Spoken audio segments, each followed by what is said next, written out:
for Gather Around Freaks. It's my very special birthday episode, so I invited friends of the show, old and new, so we can talk about a man who lives an entire life. It's a milestone for me at 40. It's a milestone for my 40-year-old guests, and a milestone for the movie as he becomes old enough to vote. It's 18 now.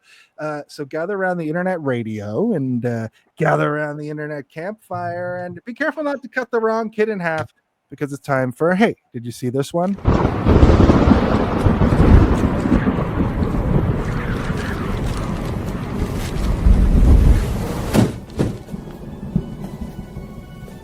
The night is dark, and the air is still. That was weird.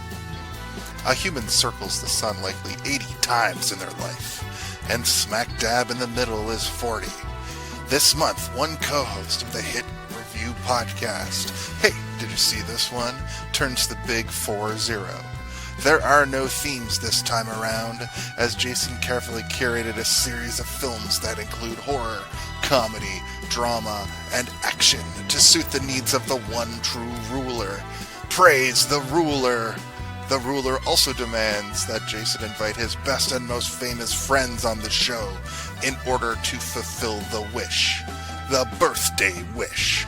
Because this April, Hey, Did You See This One presents no themes, just friends. Jason's 40th birthday extravaganza.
Oh, hi, everybody.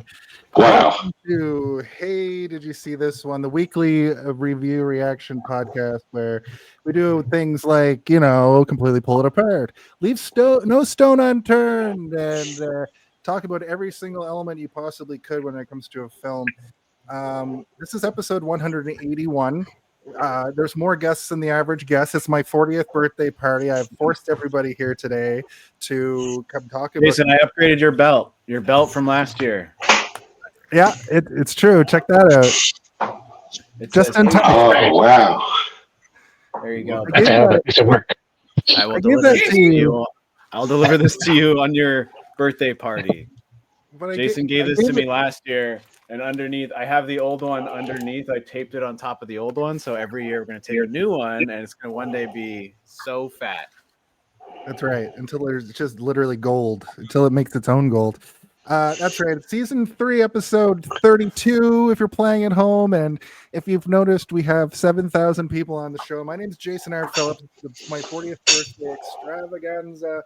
I'm joined, as always, by Stephen Smellblind Waters, who is my illustrious co-host with the most roast. He boasts it. And, okay, let's figure this out. We're joined this week, first and foremost, I'm going to go from top to bottom. First and foremost, new to the show for the first time ever, Stu Hayward. You can find him each and every week. Downtown Dartmouth and Halifax, doing various stand-up comedy gigs. He's a stand-up man with a stand-up plan. It's Stu Hayward. Welcome to the show for the first time. Wow, it's great to be here. Thank you. Yeah. And then next up, we have the man, the myth, the legend, the man with the long hair who plays the bass. He's slapping the bass. He's in various rock and roll bands in Halifax, Nova Scotia. Please, returning to the show. Welcome back to the show, Simon Fraser.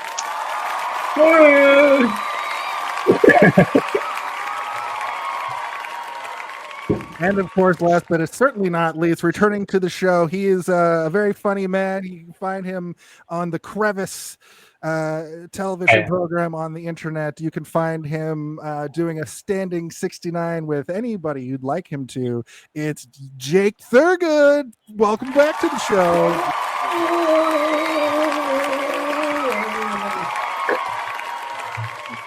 Wow. Hi, guys. So many guests. It's crazy. I came up with all that off the top of my head. Thank you guys for coming to the show. We are talking about Walk Hard, the Dewey Cox Story. And just to sort of get right into it, we have to do a brief history on this. Zardos, are you around? Zardos doesn't do the brief history. He does the synopsis. Zardos, are you around? Zardos, we need to do a brief history. Zardos speaks to you. He demands you synopsize this film. Tell him how, why, who, what occurs in this film. Okay. You heard him. You heard the man. You heard the stonehead. If we don't get Stonehead, what Who's that? Is that a cosmic entity? It's a He cosmic is, sort of. entity from the movie Zardos. From the, Who would like from the hit movie Zardos. Oh, the hit. Right. the hit film? Household name. Yeah. Everyone's favorite. What would like to do, Stu, since you're new to the show, would you be able to hit us with a very brief synopsis of this film? It's pretty easy. Oh my God. What did we watch again? Bob Dylan. The Bob Dylan movie. So it's John C. Reilly plays himself. It's and then he wants to be a singer, and his brother is better at him than he was doing. Great synopsis so far. So far, so good. That's all correct. And then, cut in half, the wrong kid died. And then Dewey Cox. All right. I mean, yeah, that's pretty much it. Yeah. His brother gets cut in half when he's a young in a freak machete accident.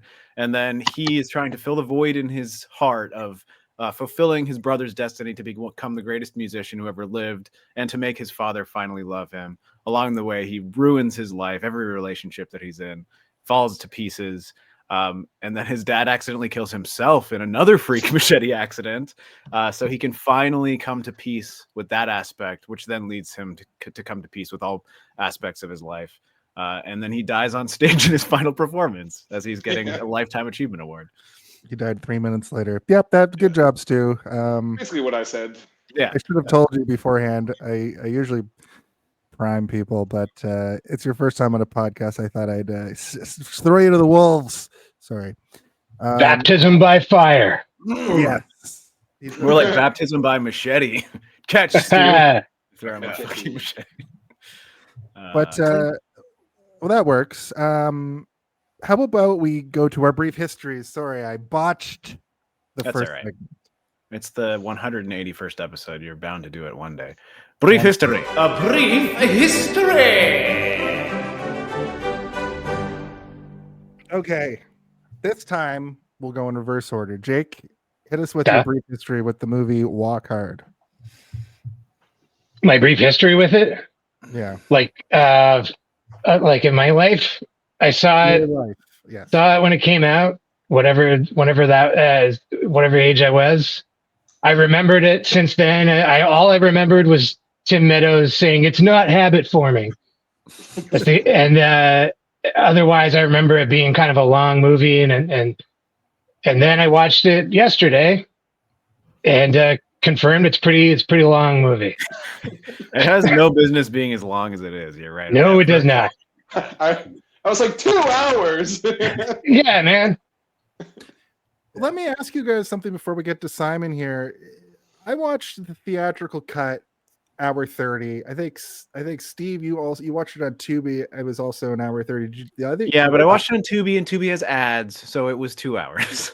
Oh, It was okay. 6 hours. Yeah. Yeah. I watched it illegally somehow, and it was 2 hours. Yeah. Yeah, I Okay. torrented the extended cut.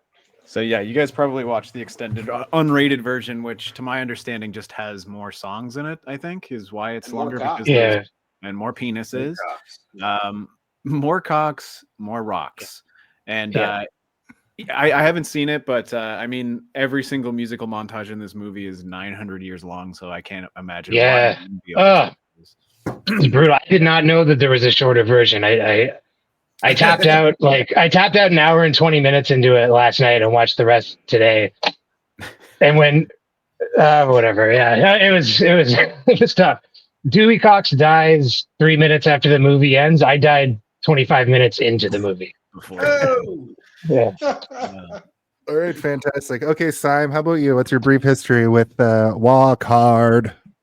I don't have like a memory of, like, I know I saw it like when it came out or whatever, but I don't have like a memory that I could be like, oh, I remember when I watched it the first time. But yeah, it's funny, but yeah, like I laughed at a lot of the jokes, super funny. But like I have this thing about movies that have like too many cameos. It's just like movies just all fucking cameos the whole time. Like, Yeah.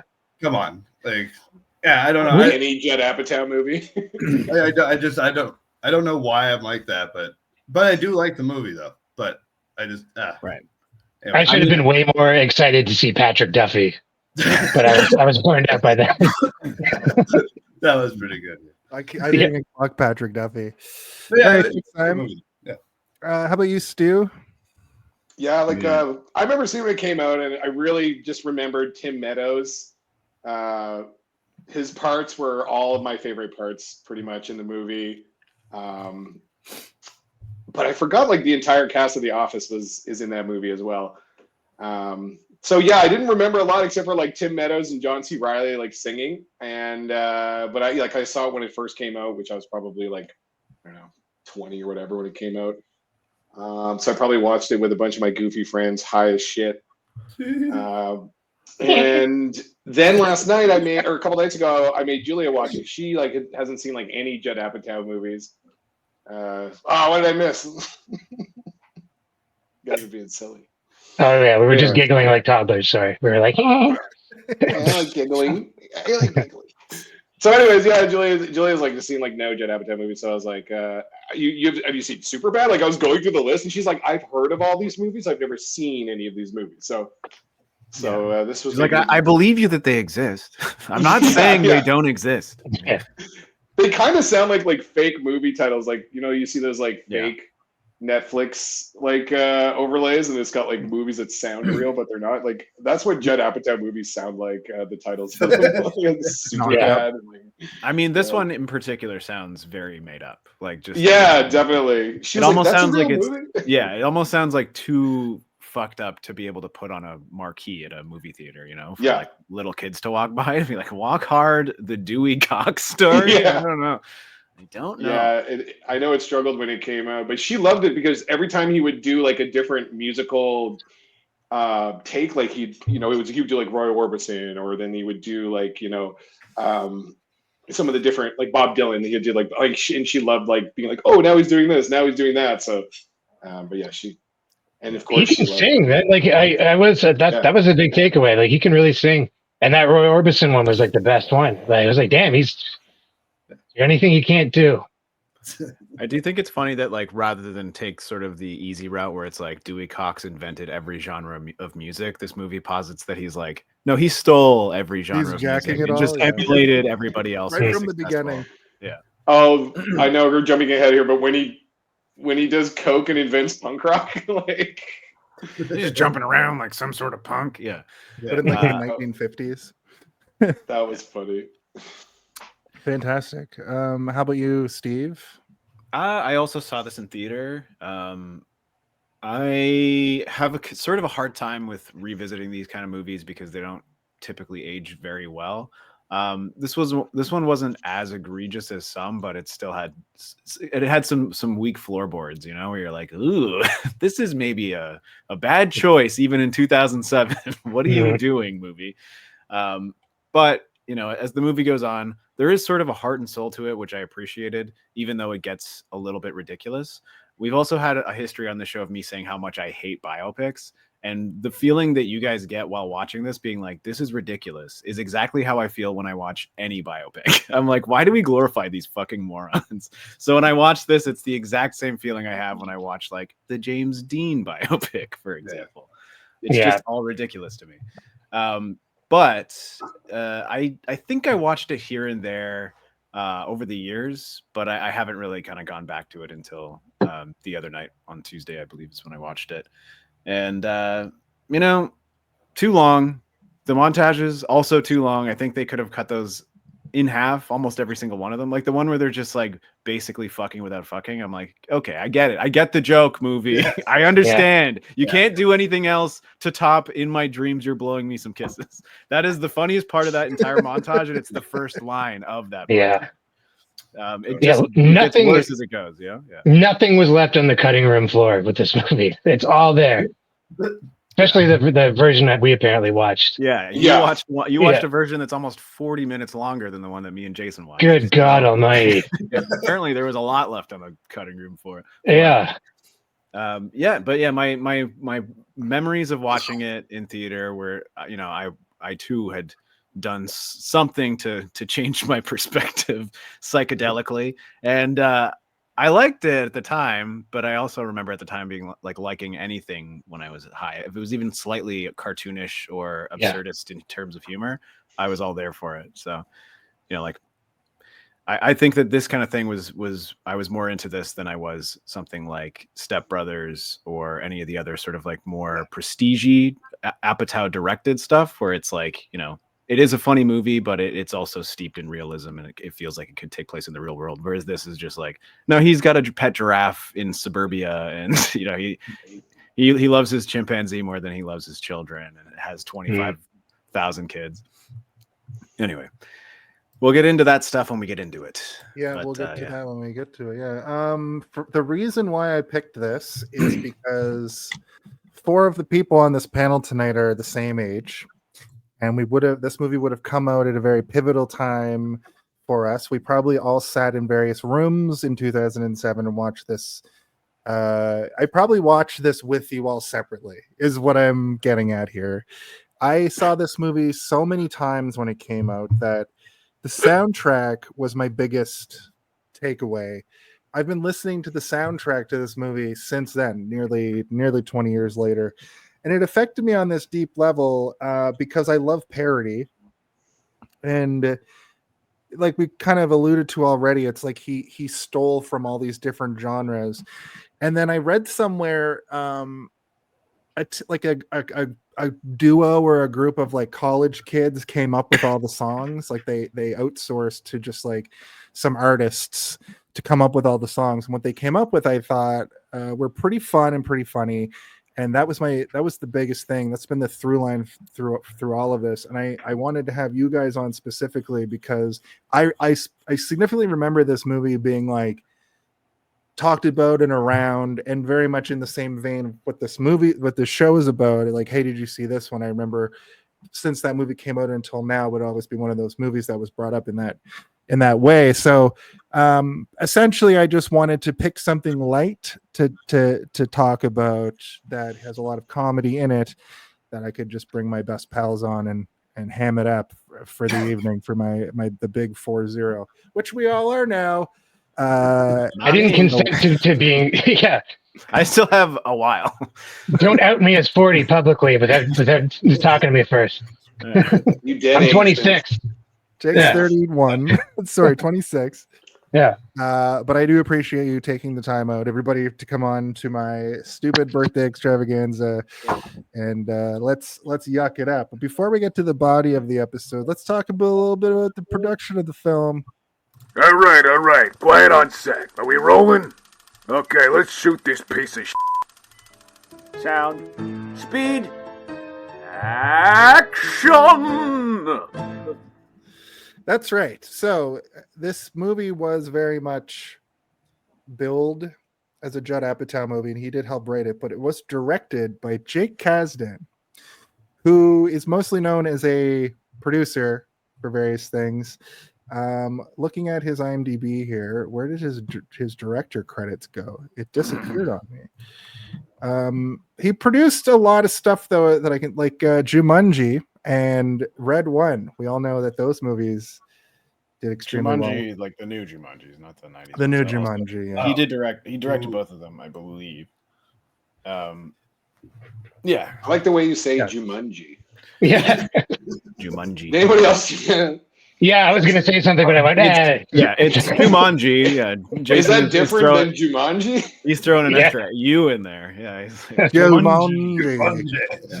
But I will say other movies that of note that he directed were Grosse Jumanji Pointe. sounds like a creature that the borrowers have to fight. You know, like the borrowers is like little tiny people. They have to fight the basement Jumanji. Yeah. Just to finish my thought, Sorry, I had Let's to get keep it out going of my about chest. Jumanji here. Jumanji. Yeah. it's cool. He Let's worked on explore all Jumanji. sounds like a Korean appetizer. Or a Korean word for I'm hungry. Yeah. Jumanji. Yeah. Yes. I brought this on myself. He worked on episodes of pretty much every Judd Apatow show, but he actually directed Orange County and Bad Teacher, which are two pretty good films. Oh, and Sex Tape. I don't know if you guys remember that movie, but he's basically just been in and around all of a lot of comedy and stuff. I do want to mention that this movie cost $35 million, box office $20.6 million, so probably no sequel. In addition to that, He dies. What was the sequel? What was the sequel? His whole See, life. his sequel's just like his It couldn't be 30 a kids. sequel, 'cause it's like his whole life. It's about Little Nutsack or whatever that guy's name was. Little nutsack. Little Nutsack and Cox, it writes itself. No, he says, "What a package!" Yeah. Was that guy's name Little Nutsack? Is that true? Yeah, the guy who Yeah. sampled his music. Yeah. Really? I didn't catch that. I was done by That's that near point. the end. Yeah, that's near the end. That's It good. is really funny that you guys were all kind of like, this movie kind of sucks. No, but it's super It funny. does. It kind of sucks though. I don't know why. But Yeah. it is Well, funny. let's get into it. It sucks. I loved it. Got a lot of great jokes. Yeah, But then 100%. the ratio of good jokes to it dwindles. It's like a flapjack. Yeah, it's you're laughing. I don't like a flapjack. Yeah. Yeah, Sorry. there's a couple of moments that I'm fucking gut chuckling at like a tiny thing, but then there's Yeah. moments where I'm like, that is meant to be the big joke of the scene, but it's less funny than 4 or 5 other small things that are happening around it. Yes. Yeah. I mean, the tone gets set with the very first joke where it's the guy, the stage manager, and he's going, "Cox, I need Cox." Yeah. It's I think when I heard that's the that, joke. I went, ugh. Yeah, God. that is the correct reaction. This is the It's first just- joke we're getting. But then that's it the cuts to him first and joke. he's like in the spotlight, and I'm like, oh, they're framing it like one of these like really over like self-masturbatory biopic things where they're like setting him up like he's a dark brooding superhero. That's funny. Like the framing of this is funny because we know it's going to be a ridiculous movie, and then it is. So I mean, sorry, we've kind of skipped over director talk, but I haven't seen any of this guy's other movies except for the Jumanji movies. I haven't seen Red One. I haven't seen Bad Teacher. I haven't seen Sex Tape. I haven't seen any of this stuff. So That's I not can't Bad really- Teacher. It was all I right. don't even know who we're talking about. The director, Jake his name is Kasdan. Kasdan. Never heard of him. Yeah. He I directed don't like this other movie. Jakes. The movie we're talking about. He directed it. Never seen He's it. one of Judd Apatow's like guys. It seems like. I'm Is it looking at a Judd? picture of him, and I'm pretty sure he's been in a couple things as like little small Yeah. Jetty buddy. roles. I also wanted to mention that well, we talked about the differences in the movies. Basically, short version has shorter scenes. You guys watch the extended version where there's just more in the from what I remember, there's just more in the part where he has a variety show. That part I've seen Yes. the longer version before, and I remember because on the CD, like on the soundtrack, there's more songs from that era, and I remember being like, "That's too much variety show part." Yeah. I mean, But unless it was 24 additional minutes of the variety show, there has to It may have been. like that. It was That like would five. be crazy. It was crazy. It was so long. There was like Wow. he did like 5 songs, and they showed like. Okay. Because like yeah, in God, the, it wasn't funny. Wasn't a joke to be had in the whole thing. It's him in a spacesuit singing Starman. Maybe I don't know if that was in your version, but we saw well, that. yeah. But we only saw like maybe 8 to 15 seconds of that. I'm just being like, Starman, and then it cuts away. So if it is, I mean, maybe it is, but that would be insane if that was it, because I think It might be exaggerated. The variety show part is quite short in the version that I watched, so maybe it is 24 additional minutes. It is. If you guys that are, would be insane. if you guys were curious, I wanted to see what would happen if the movie, if you know how at the beginning of the movie it's like he has to remember his whole life before he goes on stage. I cut that second. I made a version of it where I cut the whole movie out, and it's 11 minutes and 46 seconds, and it's just him up against the wall, and then he comes out and plays Beautiful Ride, and then that's the whole movie, and that might be the cut for people to actually watch if they want to get the real story. You made that? Yeah. That's awesome. I can send it to you if you want. That would have been perfect if I could have done that. Like when I showed Julia the movie, I'm like, "Here's the movie we're doing," and just played that. What'd you think? I need you to do that for my life, Jason, because much like Dewey Cox, every night before I go to bed, I have to think about my entire life. Your entire life. And I was always like, watching the movie, I'm going, before he goes on stage for all of these parts of his life, does he have to remember everything up till now? Is that why he's so messed up about cutting his brother in half? But anyway, do you guys have anything else you want to add to production? I thought it was shot pretty good. The music's amazing. That music is the draw here, I think. Is there anything else you wanted to add? Not really. I mean, I think that to sort of like commentate on what Simon said earlier about like the cameo overload. I think that this kind of movie is like, it maybe benefits from that, where I agree with you 90% of the time, but in a movie like this, it's kind of like we're filling it with famous people. Yeah, it like relied on it too much. It relied on it too much, but I think it needed it as well. And if it did. But I think the Beatles scene was really cool. Yeah, I think that's the best scene in the movie, in my opinion. Yeah, because I've seen all of these guys act before, and I know that they're all very good, competent actors, and I know for a fact that most of them can do a British accent. They just were like, no, don't even try to do it properly. We're gonna take one for everything. And they're purposely doing these like shitty British accents. It's so funny. Alina was just relieved that they didn't do a Yoko Ono. Like we could have had Sarah Silverman or something. Yeah. No. That would not have aged well. No. It probably would have been what's that actor who she does the slow motion, like the impression of a turtle eating lettuce on Conan. You know that actor?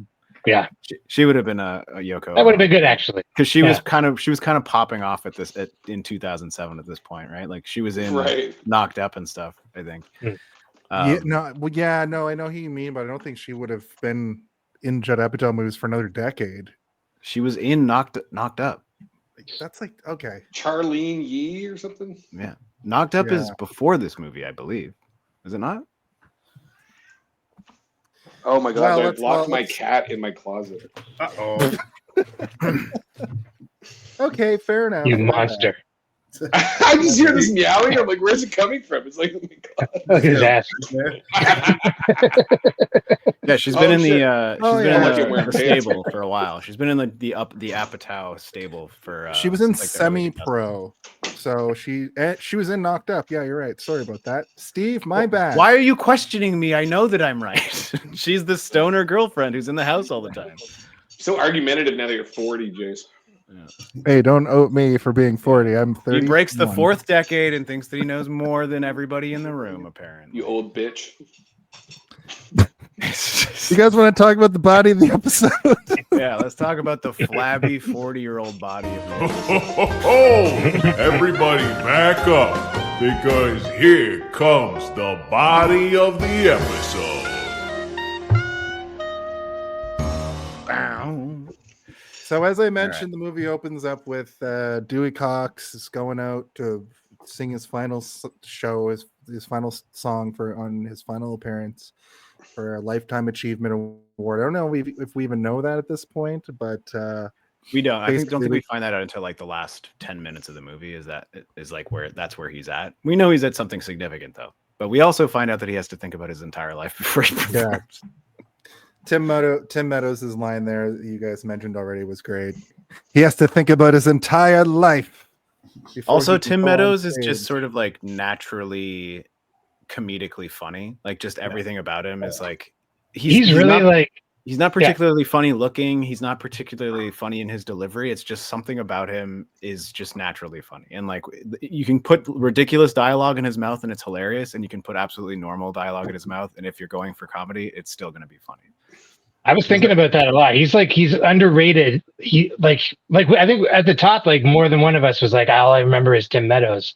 Yeah, he's super understated, but like he's always good. He's always funny.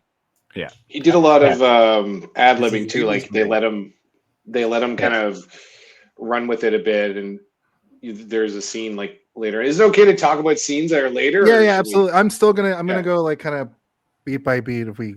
Well, you know the classic scene where he's like, "And you didn't pay for drugs, not once."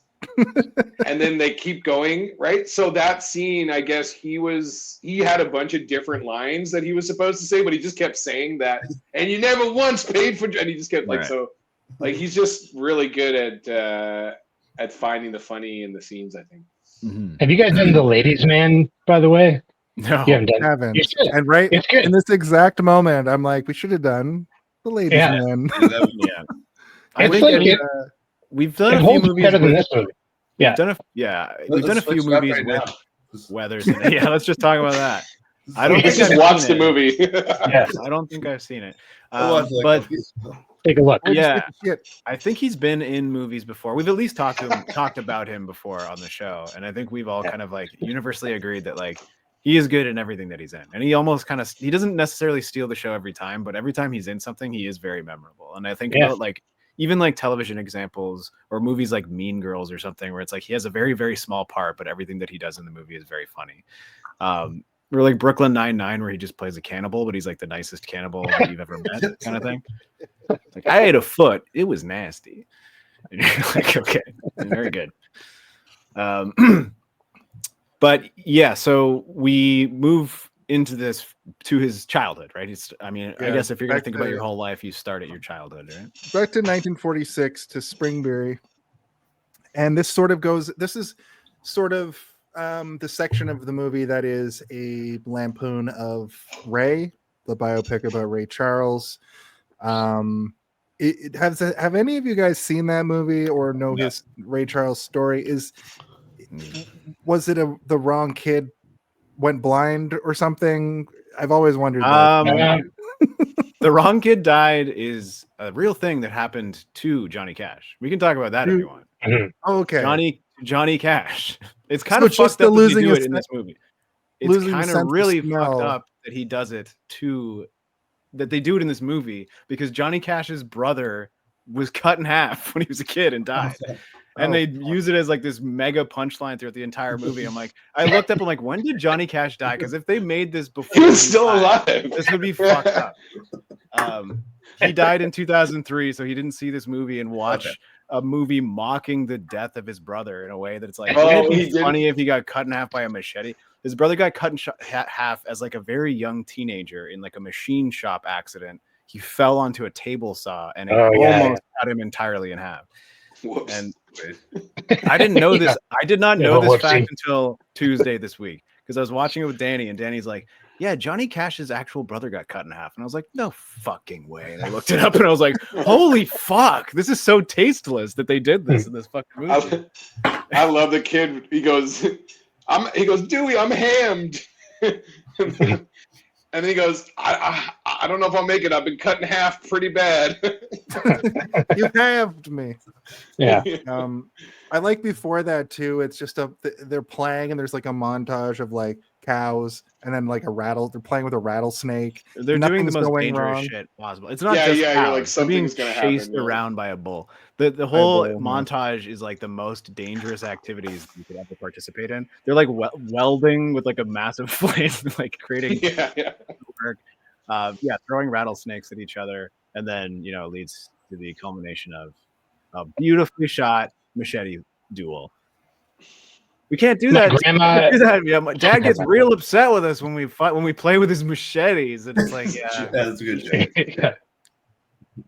But the other son, Nate, was a great pianist. Right at the beginning of the movie, we see him playing piano, and he can just play Bach or whatever.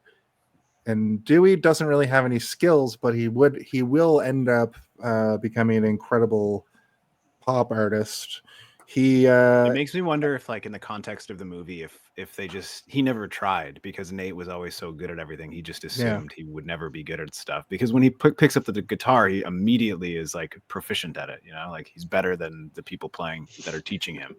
And it's kind of the case with most of the things that he does, right? He's always quite good as well, but he was overshadowed by his brother, his slightly older brother. But the way they shoot that it's like so mystical and warm feeling, like everything's always backlit to seem like it's heavenly, like they're in a dream or whatever. And like the dad is like, you can't practice all the time, Nate, you're already perfect or whatever. And like it's just everything is like so heartwarming and nice, and it's the perfect family until Dewey halves them. Halves them real good. In fact, in this county, it's the worst case of a top half being removed from a bottom half that the doctor's ever seen. So we know it's real bad. Speak English, Doc. We ain't scientists. He literally just says he's cut in half or something. That's my favorite line in the whole movie. That's why I put it on the thumbnail. Very good. But the dad immediately blames Dewey. The wrong kid, Dad. And it's kind of like, well, either one of them could have gone cut in half, really. Can I tell you a cut in half story real quick? Like a very short, but it's not a story. Hell yeah. My grandma was a teacher, a high school teacher, and she always looked out for like the troubled kids. She had a real, like, she tried to reach out, and she had this one kid who was like, her heart went out to this kid, one of the poor kid in class. He was struggling, bad grades and everything. And she like really took an interest in his life, and she's like, I can help him. I can reach him. I think he may have a flair for the theater. Maybe I'll bring him in the school play. And then the kid cut a cat in half. Oh my God. And she was like, all right. What My bad. Wrong. Yeah. I was wrong about this one. That kid's in prison forever. Yeah, she moved right on. Yeah. She turns to the next kid. She's like, how about you? Do you like Shakespeare or what? Yeah. They're having a little bit less trouble, like in mental. Yeah. What about you, kid? Have you ever read Midsummer Night's Dream? Come with me. Get away from this cat killing psychopath. Yeah. He went on to become a great musician. Yeah. Because of that trauma, Dewey Cox. Yeah, he became a cellist. I believe that aren't the bows in cello strings made from cat guts? I'm pretty sure. Oh my God, you're right. His work. Yeah. He couldn't afford a cello, so he made one himself. He was making his own bows. He made his own He cello. fashioned one. Wow. Out of That's the cat he chopped. Jesus Christ. Oh God. Well, Dewey Cox loses. Jesus Christ. That kid's Dewey name Cox. was Cardinal Official. Wow. So I'm reeling, quite frankly. Dewey Cox loses sense of smell in that moment. That's the reference to Ray. I thought that this whole opening Jason, sequence none of was- these moments are references to anything. They're all just a fucking blender of like 20 different movies all in one. It's never going to be like a one-to-one comparison. It's That's always true. like 5 different things. Like We get like 1 second of Forrest Gump later where he's just running. And I'm like, There's a great line there too. Suddenly? Because when he loses his sense of smell, his mom goes, "You gone smell blind." Yeah. my second favorite. That's why I named it my middle name for this episode. That was the only Ray reference that I could detect because I haven't seen Ray. Who has seen Ray? Have any of us seen Ray? I saw it No. when it came out a million years ago, but I don't have. Here's a question: does he regain his sight at the end of the movie? Like, no. Well, Ray Charles famously did not regain his sight. So. right, okay. Yeah, the director of the movie was like, "It's just a real downer at the end. What if he gets his sight back?" Yeah, yeah.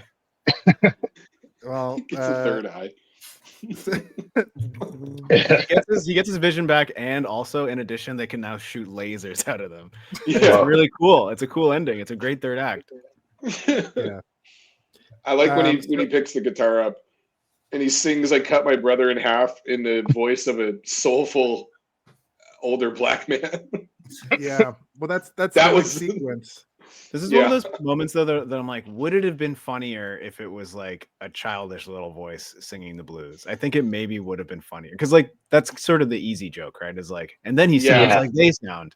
But I mean, we'll never know. But I do think that there is like a world where having a kid's voice that's like so squeaky and small singing this like endlessly deep song about accidentally murdering their brother would be quite funny. I think the blues musicians should have been more like that. He was so awesome. They were just kind of like, yeah, like which I get. Like it is the obligatory scene where the little white kid learns from the blues man like real music. You know, like that's been in like everything. But like when he's so awesome, they should have been they should have been like Jesus. You know what I mean? They're upset. They're like, what the fuck? Yeah, exactly. Yeah, it rocks it immediately. Yeah. And then he walks away and he's like, appropriation is fun. Like, we'll go home again. Yeah. We do, of course, fast forward to high school where he's 14 now, but he's just a fully grown adult, John C. Reilly. I'm 14 years old, Mom. Oh, yeah. That was good. I did find it hilarious that the people are so naive in that era that not only does the person say "ladies and germs" and everybody loses their mind laughing, but they sing a song merely about holding hands, and there's people vomiting and punching each other, and the girls are ripping. I think their the funniest tops. part about that, like "ladies and germs," and everybody loses their mind laughing, and then the guy on stage goes, "I know." I know. Yeah, that is like the he best knows part. that he killed it. He's like, I was working on that one all day. Yeah. He knows he maybe pushed the line a little too far. Yeah. I know. I want a movie about that guy. Yeah, him just crushing hosting events. Yeah. In a small town. So then, this was Kristen sort of Wiig like is his 12-year-old girlfriend. I'm Dewey Cox's 12-year-old girlfriend. Yeah, that was funny. This was sort of lampooning like the Beatles and Buddy Holly, this section, right? Where the people were just losing their mind over And Elvis and any fucking heartthrob of the era. Like basically anybody who moved more than just standing completely rigidly still on stage, the women would just immediately be like, somebody get a mop. Mm-hmm. But the thing is during that era in real life, they were merely dancing in public, and everybody was like, we can't have this. Jesus Christ would not want this. And then they would, There's a great line there too, when he goes, he's talking about his hands or something. He goes, you know who else has hands? The devil. And he uses them for holding. I wanted to. That's Ron Howard's father, by the way. Yeah. Yeah. Oh, okay, right. Famous director Ron Howard, who was not in this movie, and famous other son Clint Howard, the weirdo that you know from everything. Clint Howard that's been in every single movie. I wanted to bring up that particular line, Stu, because I don't know if you guys remember what it was like before memes being new memes every single week or every single day. Now, this was one of those movies for me, and I remember our group, we'd quote from this and Anchorman and Borat and just all of the movies of the time before there were really just like the constant social media feed of memes that we were affected by. This was definitely one of them, and I remember specifically saying that line. You know what was the worst? So when you are talking about that, right?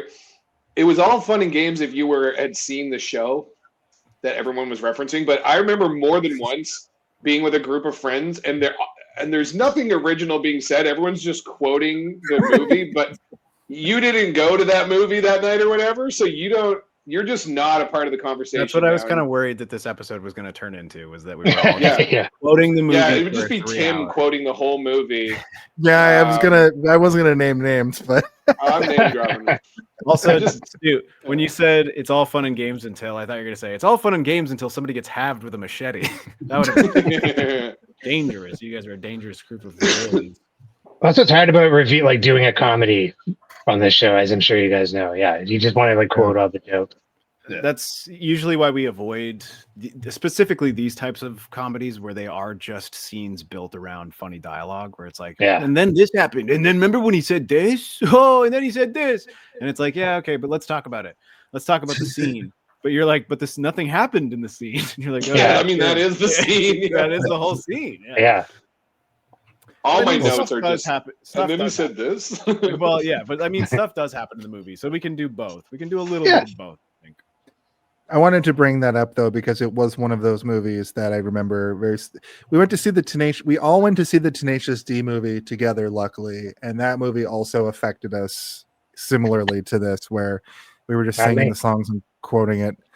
Jake wasn't there on the show, and it turned into a lot of, and then he says this, and then he does that. But that movie does have an actual plot to it. Yeah. This movie, not so much. That's not quite. It's more like it's literally, and then this, and then that. But Dewey's father boots him out for making everybody killing his brother. money. Oh wait, no, yeah, the horniness. No, he leaves on his own. He says, "I'm leaving. I think it's time to leave." Like, yeah, he's got a wife and kid when he's 15. Yeah, he's got a full baby, and then I think it's a year later, and he's got 3 to 4 children. She's carrying 2, and there's 2 more in the. But this segment too is a little bit Great Balls of Fire, as I recall. A little bit. What's his face? Because the 12-year-old wife. Yeah. So the 12-year-old wife, and also, I mean, Elvis also married a 15-year-old girl. I think a lot of these fucking perverts did this shit. Yeah, Chuck Berry and. It was the style at the time.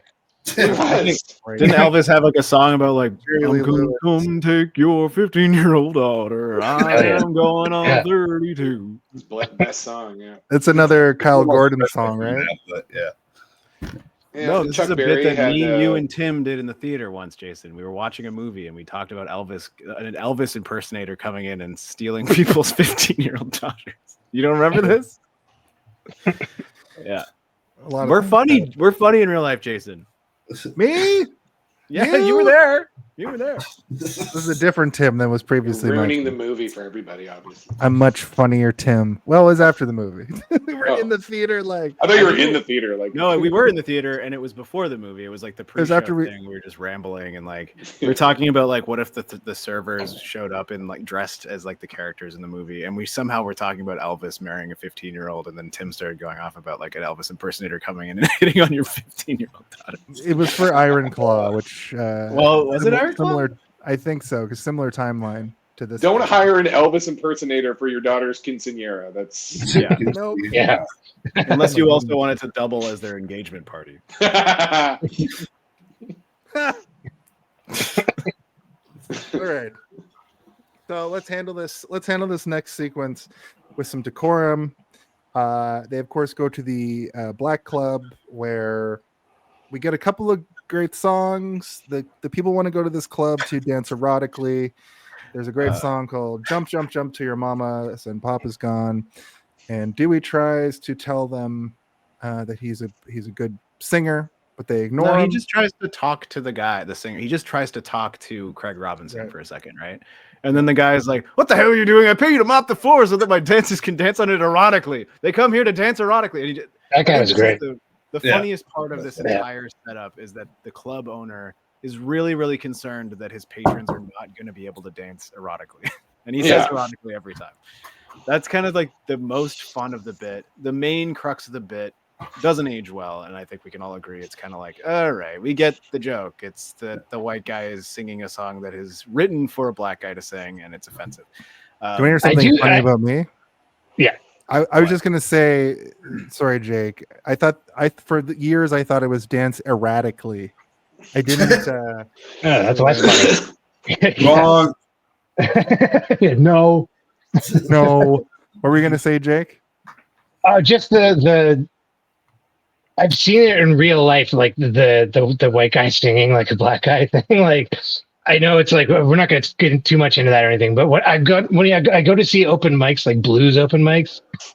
I went to see one at Grossman's Tavern here in Toronto once, and it's like a guy, like a white guy, sitting back in a chair on the stage with khaki shorts and a bulbous Adam's apple. And he's singing like an old Bessie. He's like, I need a little sugar in my, like, I'm not doing anything bad, but like that goes on every night in blues bars all over the world. Yeah. So it was like, it's apt for parody, I guess. But yeah, like we should probably move on from that scene. It happens on TikTok and stuff too, where you'll see like a guy with like a ginger beard and ginger hair singing like a really soulful song, and he's doing a good job. But at the same time, you're like, but should he? If it's coming from the heart, that's one thing. But if you're doing the patois, which they are, and you're like, it's like the Ian Malcolm sort of like you only were concerned if you could, you didn't stop to think if you should. Maybe just take a step back. And are you saying I shouldn't do Aretha Franklin karaoke anymore? I mean, you can do it in your own voice, but if you're adding a little bit of twang on it, that shouldn't be there. Then maybe. Just don't say loudy loud or anything like that. Just stick to the lyrics. Yeah. Good notes. This is of course where we find out that Dewey and Edith already have a kid, and she says, "No matter what, you're never going to make it." And I like that she says somewhere in here, like, people that write music and sing on stage, they never make any music or they never make any money. And it's just like, he's just what like, are you talking about? Yeah, she's that's a good recurring joke. Like later in the film, they're on the phone and she's and like you normally where you would say, "I love you," she just goes, "You're never gonna make it." You're never gonna make it. Yeah. I used to be with somebody who constantly told me I wasn't going to make it, and I got to give her credit. She was right. She's my wife, and we have 14 children together. Ain't no musician ever made no money, Dewey. What about my dreams? And he's like, I can't build you a candy house. I've got to walk hard. It would melt. Yeah. It would work if it never rained. That's right. I think that's the funniest part of that whole interaction. What happens when you marry a 12-year-old? I do have to get you guys with this now. I think she's supposed That's to be when they said the name of the movie in the movie. At 1440, when he says, "I walk hard," he says the name of the movie. I will walk hard. And that was well done. The movie in the movie. Yeah. Mm-hmm. Mm-hmm. I think that the bit is good because it's kind of his mechanism for like creative spark, which is like fun. And then when they're having the heated argument later, and he's like, "Guilty as charged," and she's like, "Don't you dare write a song right now!" Like that kind of stuff is very funny. Yeah. And it's like it's not the gag of like a giraffe sticking its head in the window, but like I think the payoff kind of lasts a little bit longer and it sits with you more, and it's like it has more impact and it feels real and it's very funny because like you could imagine being with somebody who is like so creatively unhinged that they at any moment could stop paying attention to you because they've been struck by lightning in their brain and they have to write a song, and you're like, no, get back to reality. You're not writing a song right now. Listen to me. What did you say there, Simon? I don't know. Sorry. His thoughts are an effervescent vapor. Yeah. So Craig Robinson, the lead singer, gets hurt, and Dewey says he will fill in, but he's white. Hopefully he doesn't sing something offensive. Should it be white man instead of a black man singing the song? ? I think we already kind of talked about that because he does a black accent immediately. And also the Jewish record execs were a little bit, I don't know. They were played by they're fucking Jewish cartoon actors. characters. They were cartoon characters. Yeah. The guy's name is L'chaim. That's his name. It's got a last name too. I forget what it is. Fucking hilarious. There's a guy named Mitz. It might be L'chaim. There's a guy named Dreidel later. Like they're just named after like words that white people would know. Like what are Jewish words that white people immediately recognize as Jewish sounding? Is it written by Jewish guys though? Like Judd Apatow co-wrote it. It makes sense. The executives in movies are, I get what they're doing. Yeah. I think that Jake Kasdan is also Jewish. They're making He fun can- of themselves. he can do that. But Yeah. it's still like it's like a harmful stereotype. But at this point, it's not really Yeah. because it's just a cartoon character at this point. But it's like caricaturized to the point that you're like, it's so absurd that nobody could possibly think that this is real. So whatever, right? Mhm. But it's also just kind of like, okay, I get Well, it. it's also it could be like, please stop doing such stereotypical Jewish music executives in every biopic. Here's how it feels when we see that. This is what it feels like. Yeah, exactly. Yeah. And like, to the movie's credit, they stick with it for almost the entirety of the movie until that one from the 70s shows up, who's a well-known actor as well. I forget his name, but he's kind of like his exec for a while, and then it reverts back again. It's like there was one generation of person who's like, I'm leaving the old ways behind. It's a new world, and then like the guy in the modern time is like right back to Hasidic. He's got the full garb on again and the beard and everything. It's kind of jarring how much screen time that guy was getting all of a sudden. Like, I don't know. I was having trouble keeping track of everybody with all the cameos.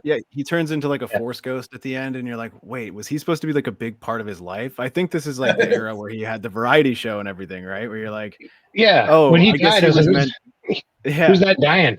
Yeah. Yeah. I actually questioned that too. Yeah, because he's all aged too, right? So it's like, who the fuck is that? I'm like, I think that was the point. Or whatever. Yeah. Do you mean David Krumholtz? Mm-hmm. Yes. No, I'm pretty sure that they cast everybody who was the Hasidic Jews were actually Jewish actors. What's his name? Egon from Egon. He plays the main one at the beginning. Yeah, Harold Ramis. And also the guy from Big Bang Theory, like years before Big Bang Theory ever came out. I don't think it's years before. I think it's right around when it came out. Yeah. There's no way. Oh my god, another timeline that I'm all fucked up about. When did Big Bang Theory happen? I'm gonna say 2006 is when Big Bang came. I'm just gonna pretend it didn't actually happen. That's all. 2009. Okay. Welcome to 40, Jason. This is what it's gonna be. But I mean, to say years is a bit of a stretch. It was maybe like a year and a half. Yeah. Well, fun fact, that Krumholtz guy was in Ray as well. Oh, really? Maybe that was kind of a deep cut. But I mean, Krumholtz has been around forever. Like, he was in sitcoms, and he was in like Harold and Kumar and stuff, right? Wasn't he the guy who's like the bottomless party or whatever? It's like he was the friends across the hall, aren't they? Harold and Kumar go to White Castle or whatever. Yeah, he was in more than one Harold and Kumar movie. I think he's in all of them. I think the two of them. I think so. Yeah.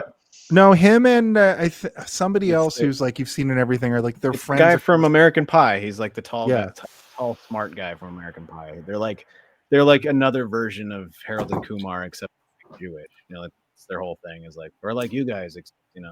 Remember they try and tempt them with pennies. They're like, you can't tempt them with pennies, and then they like leave the room and they're both like scooping the pennies like into their shirts pockets. They're like, oh god. So I'm not going to say the name of the song that's sung in the scene. I'm going to say the other names of the song. We all agreed to just not talk about it. Right. Oh, another person. We already got through that unscathed. Another one of the Jewish actors was Martin Starr from Judd Apatow films, as you know. And they come, they bring him off to record a song, and we see him sing a version of That's Amore that is just the worst thing you've ever heard. Ring, ding, ding, ding, ding, ding. Yeah, good, though. The best. I like it. Oh, when he does that too, the dude goes, "You've shaken my faith in the Jewish people." Yeah. These fine Jewish gentlemen have taken the time out of their day to listen to your music.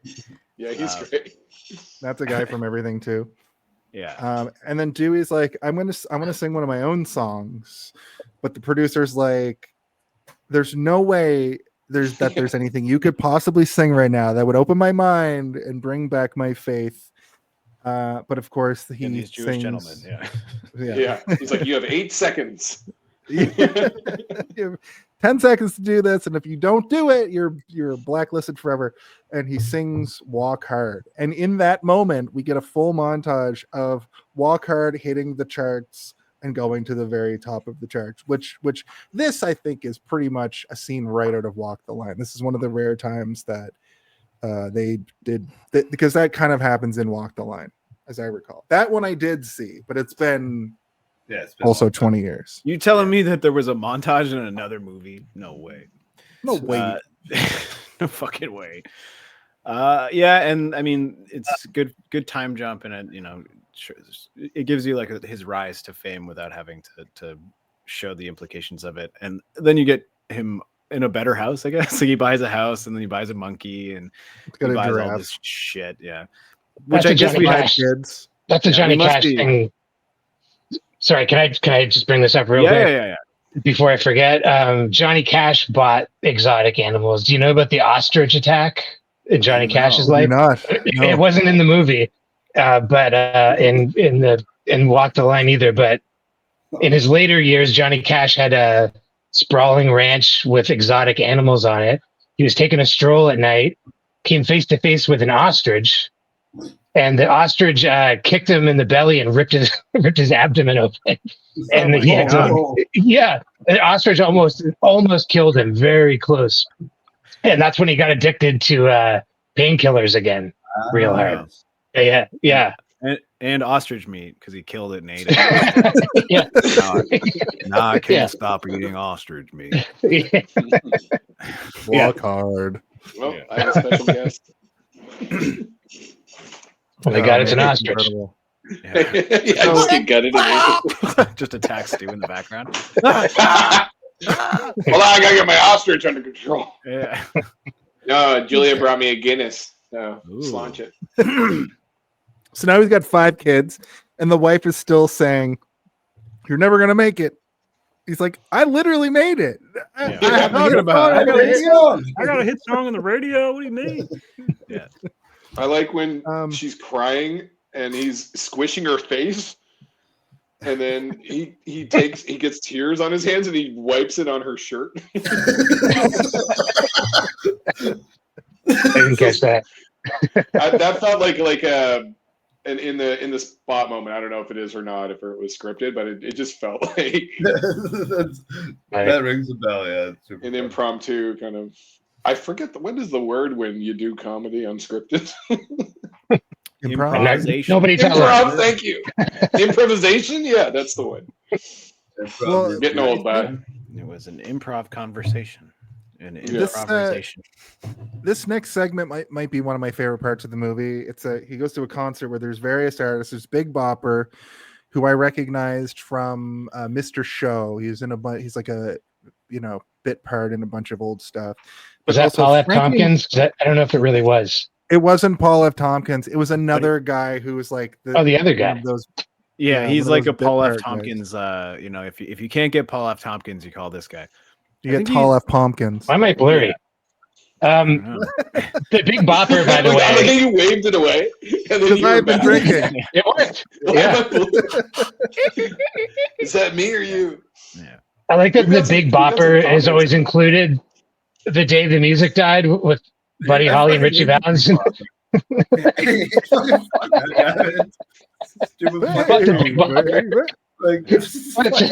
It's what a tragedy. We lost the Big Bopper. His gimmick was he talked through a phone. Yeah. I love the Big Bopper. I want to make that clear. Hello, this is the Big Bopper. Friendship now. Yeah. He wasn't going to go on to... He wasn't going to make a Sergeant Pepper or something. No, he was there. Well, you don't know that. Hello? Who is this? This is Sergeant Bopper. Yeah. But Frankie Muniz as Buddy Holly, I think, was expert casting. That was great. Incredible. And I think, speaking of improv, I think famously Jack White was too in character for this sequence, him as Elvis. Famously? I think that most people don't even know he was in this movie. No, I didn't. I had to look up who that was. I didn't realize it was him. I knew it was him because I was Jack White. So I was Jack kind White, of had like a huge crush on Jack White when I was a teenager. So when I like saw him, I was like, oh my God, it's Jack White. And I was like, oh my God, he's doing like a really good job of this. And then I'm like, is he going to be an actor now? And then the answer is no. He didn't really go on to act at all. I'm sure he's been in things here and there, but like his performance as Elvis is maybe my favorite moment in the entire movie. It's very funny. He's so sweaty and gross. He's like refusing to make eye contact, and he's got all the movements down. He's done it. He did his homework. Look out, man! Look out, man! Look out! Yeah. He seems like he's done a lot of drugs. He was in The Great Gatsby. He was in The Great Gatsby, or he looks like it's one of his like 4 credits. Yeah. Oh wow. Does he have like an extended role? Is that the Leo one, like the newer one? The 2013 one. Yeah, I haven't seen that, but now I kind of maybe want to see Jack White. Yeah. He must have been trying to break into acting at that. You could watch his whole filmography in one night. Put it that way. In 4 scenes. I mean, it's one of those things where I think a lot of people didn't realize, because when you're watching a movie and within like a 3-minute period, you've got Ed Helms, Frankie Muniz. Oh yeah, Ed Helms is in there too. Yeah. All of these like cameos being thrown at you, and then if you're not familiar with Jack White and it's Elvis, you're like, who the fuck is playing Elvis? You would think it would be somebody super well known, but Jack White is super well known. You just don't realize you know him until you're like, hey, that's the guy from the White Stripes, and then you're like, oh, I couldn't place him. Oh, yeah. The first very distracting cameo of the movie. Yeah. Yeah. I mean, when every single role is played by someone you know, it's all distraction, right? Like you're like, oh, because you're just like, oh, it's the guy from 30 Rock. Oh, it's the guy from SNL. Oh, it's the guy from, like, it's just everything. The whole movie is that, right? So, and then Patrick Duffy is just Patrick Duffy. Is Patrick Duffy not in the version that me and Steve watched? Because did they cut Patrick Duffy? Yeah, they must have cut Patrick Duffy. Duffy. Kind of a big role. Like, his scene was like more than 3 words. Like, he says cocksucker, so that's funny, and then he gets beat up a little bit. Yeah, there's a fight. They fight. He fights Patrick Duffy. You guys didn't see that? Does he say like "fuck you, Patrick Duffy" or something, and then punch him? Like, does he say Patrick Duffy out loud? So I don't they say Patrick Duffy like 3 times. Yeah. So I remember this, but not from when I watched it the other night. So I think that I have seen this. The version that I saw he wasn't in it. Yeah. Yeah, they're at like a 60s like Hollywood party or something. Everyone has after. Well, I was dying. I was like, end. And then Patrick Duffy showed up and I was back. Walk in. Yeah. Yeah. I do. At the end of at the end of the sequence, I just wanted to finish out the scene. At the end of the sequence, we hear "Life without you is no life at all," which weirdly enough isn't like a funny song. It's just kind of one of those like talking in circle, and that's kind of the joke of the song. But it's a pretty good song. I liked it when it came out. I still like it to this day. It calls for the encore, and we get the first drunk moment with his drummer, or the first drug moment with his drummer, smoking reefer. It's kind of like, what are you doing in there? You don't want it. You don't want it. You don't want none of this shit. You don't want a part of this shit, Dewey. Well, what are you doing? It's just going to turn into a quote thing because it's the most quotable. That's probably the most quotable. There's no hangover, no addiction. You can't OD. It makes sex better. It's the cheapest drug there is. Yeah, that's we the big all remember it. Must sounds expensive. It's like, what? You can't smell it? No, Sam, I cannot. No, Sam, I I can't. love how defensive he is about the no sense of smell. Yeah, it gets so defensive. It's like I do like. I kind of wish they did that a little bit more. Because like I think that's funnier than the repetition of the drug bit. Like the drug bit is good. Don't get me wrong. The first time I saw it, I was like, okay, here it is again. Oh, here it is again. And then you're kind of like waiting for it. And it is funny, but it doesn't really like have the same kick that it has after the third time watching the movie. Which is maybe why I'm picking up on the littler, smaller things. Like there's a moment at the very end of the movie that I was like gut laughed, and I'm like, that's so stupid. Why am I laughing at this? And it's when she's like, yeah, I got her a present. It's a bracelet, and it's like a huge box. And I'm like, that's so funny. That's so fucking funny. That box is way too big for a bracelet. Yeah. Apparently, they cut out a scene where they kept doing the drug bit. There was a scene where he was supposed to do heroin, and then he invents grunge music. But thank God they cut that. Yeah, they said they were having a hard time making heroin addiction funny. Yeah. Is that real? Yeah. Because I believe it. There's also a lot of work that you have to go through to do heroin. You can't do it by accident, you know. Like you gotta And, get that. and it would have added another 20 minutes to the movie too. Yeah, I would have just liked to see him invent grunge music. I think that would have been funny, but again, it probably was not needed. They're like, yeah, we can't figure out a way to make Kurt Cobain funny either. yeah, exactly.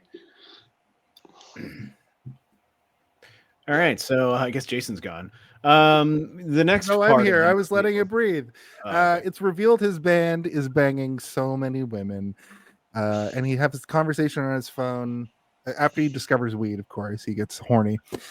He has a conversation with Edith on the phone where they're talking about how they feel distance because he's out on the road, and as there's just nude people having sex and being naked around, the dad shows up to tell him that the mom was listening to Walk Hard, which his dad did find kind of catchy.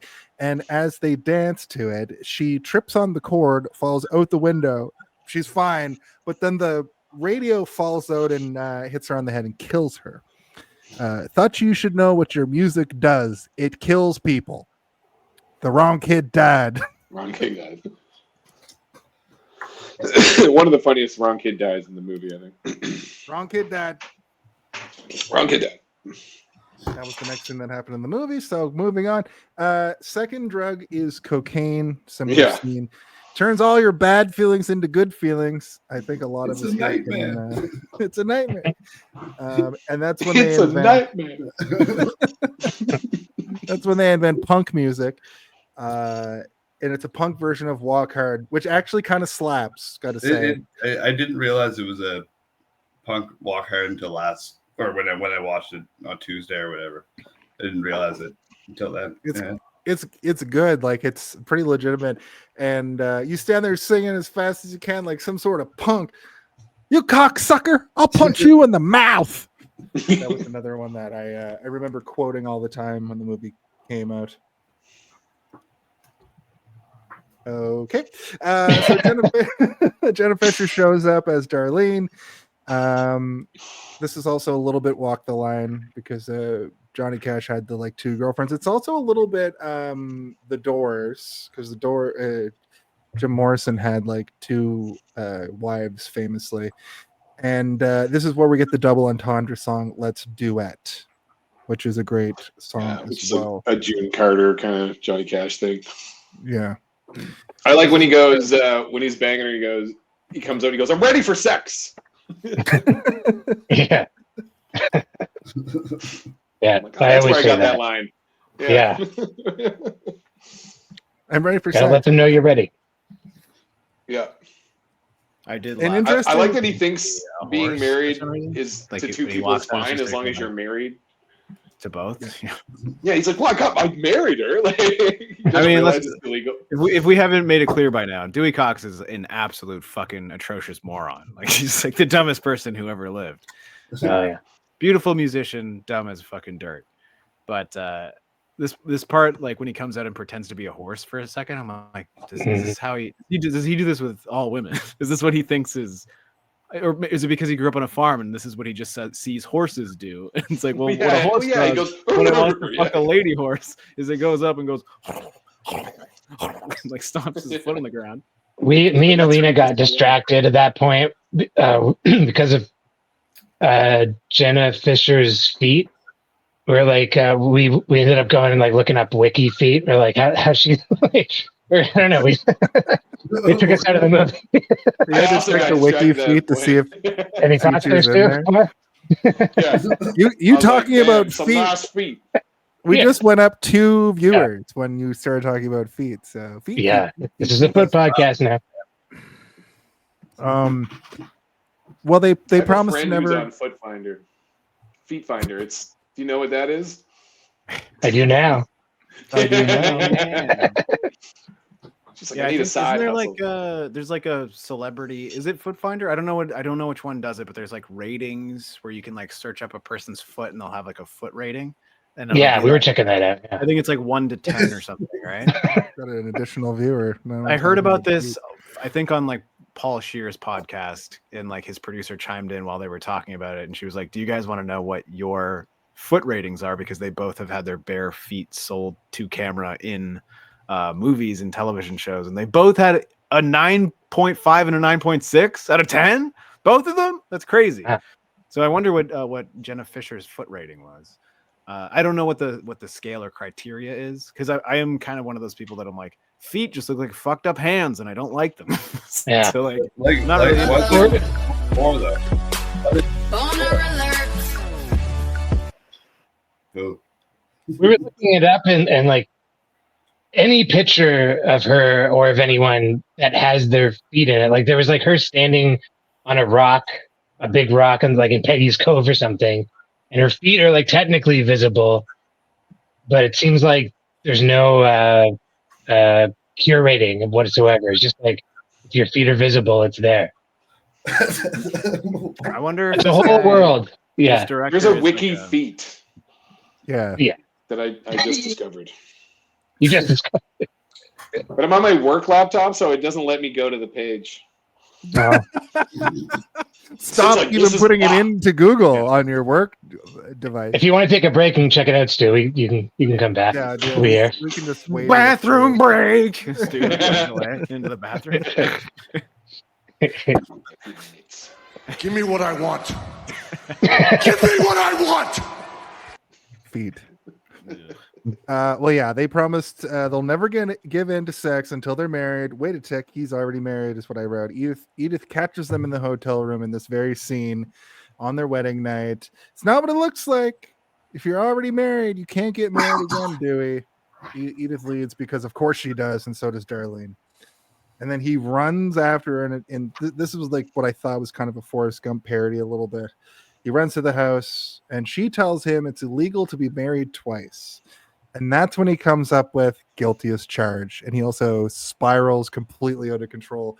And I think guilty as charged is up there. It's supposed to be, it's kind of Ring of Fire a little bit, I felt like. But I feel like it's a good song. Like it's a legitimately... Oh, that was the one with the matted, like the horns and the matador stuff. Yeah. That's guilty as charged. Also, he tells his baby, who Jenna Fischer's holding, Oh yeah. Kirsten's holding, he tells the baby, what does he say? He's like, I don't need you either. It's just, he's just yelling. It's like, if anything, you need me. Yeah. That's funny. Yeah, that's And good. I think this is the first time we also see him just like smash a room, which becomes a pretty common thing through the rest of the movie. I think he's Oh, done the it sink already. pull. Yeah, I think he's done it That's a already at this recurring point. But he loves destroying a sink, a porcelain sink. Smash Don't rip that sink off the wall. Don't you dare. Don't you This dare. movie's all about the reoccurring gags. Yeah. It's all about the callbacks. It's callback the movie. Like, Yeah, man. Callback cameo. That's what we call it. callback Callback cameo. cameo. Yeah. Genius. If you were to parody this movie, that's what you'd call it. Callbacks and cameos. Yeah. He goes on a crazy bender, and the next drug he comes up with is pills, uppers and downers, and he does a guilty as charged montage here. Yeah, we were hung up on lewds. Do people still take lewds, or have you heard somebody say I don't think lewds? you can get them The anymore. I don't think they make them anymore. Now, Like that's so the it's thing with funny. that, I think. There's a trend on TikTok where I don't even know what they are. like Quaaludes. They're I know. they're, I know they're a what- downer They're that called were Quaaludes, very Steve. prevalent. No, I'm just saying, getting to it. I'm listening, Jason. There's a trend on TikTok right now that I've seen where people are talking about how like Quaaludes are this like lost drug. You'll see old housewives be like, I miss that drug so bad. It was like when that went away, I like lost a part of me, because it kind of just like makes you happy. It's probably terrible for you, but apparently you can still get it in Mexico. It still exists, but you have to go to Mexico to get it. I wouldn't recommend doing that. It probably has fentanyl in it, but yeah. Jeez, Trump over here. A I rebound. wouldn't recommend you going there. Probably got fentanyl in it. All right. Jason's a bad hombre. Yeah, I'm That'd be hombre. a funny Yeah. concept for like a short film or something. Is like it's almost like shot like an adventure film of like, or like a horror movie where like teenagers find like their grandpa's stash of Quaaludes in a safe. And they all take Quaaludes and have some sort of weird, because they're so old, it's like rotted the drugs, so it has some sort of like double effect where you get the effect of Quaalude, but then you like see ghosts or some shit. I think either of those concepts for a film work. I think horror works, but I think also like an adventure, like a trip out adventure film also works. Either way, I always wondered, like, I went through my dad's records and I was always like, what if a Coke baggie in there? What if a Coke baggie falls out? Or a weed baggie falls out? Score. An old record. But if I remember, I took a book from my mom's bookshelf once, and a condom fell out. Yeah, and it was the Bible, and you're like, Mom. Yeah. A used condom. Yeah. I was like, it must be my dad's. Anyway. It was. Yeah. Definitely wasn't, because you exist. Yeah. But that wasn't as funny as the cat story. That was way better. Okay, thanks, man. Maybe I'll just tap out. Yeah, you got any more stories about animals getting bisected? Yeah, we need more bisexuals. Wait, what? Whoa! My nickname in high school and the rest of my life. This is actually middle Dewey now, as we find out. Wait, bisexual? Like a funny shirt? Like if we write the word like bisect, and then you will like spell it like bisecting something. And there's just a picture of a cat cut in half. Yeah, and someone really furiously masturbating to it. There's just feet everywhere. There's just so many feet. No, the cat has 4 regular human feet on its paws. Oh, it's like one of those Italian memes. One of the brain rots. Oh, Italian brain rot, a Catsicchio Paticchio or whatever. Yeah. I know. That meme hasn't fully formed in my mind yet, but I am aware of it. It is on the radar. Oh, Jumanji. I told myself not to bring up Italian brain rot today, and I fucking did it. I'm sorry. Jumanji does sound like the Italian version of Jumanji. Jumanji. Yeah. Yeah. Jumanji o Gigolio. The drums are way more intense. I like when he's banging that woman and he just says, "God damn it, this is a dark fucking period." Yeah. I thought that was a good moment.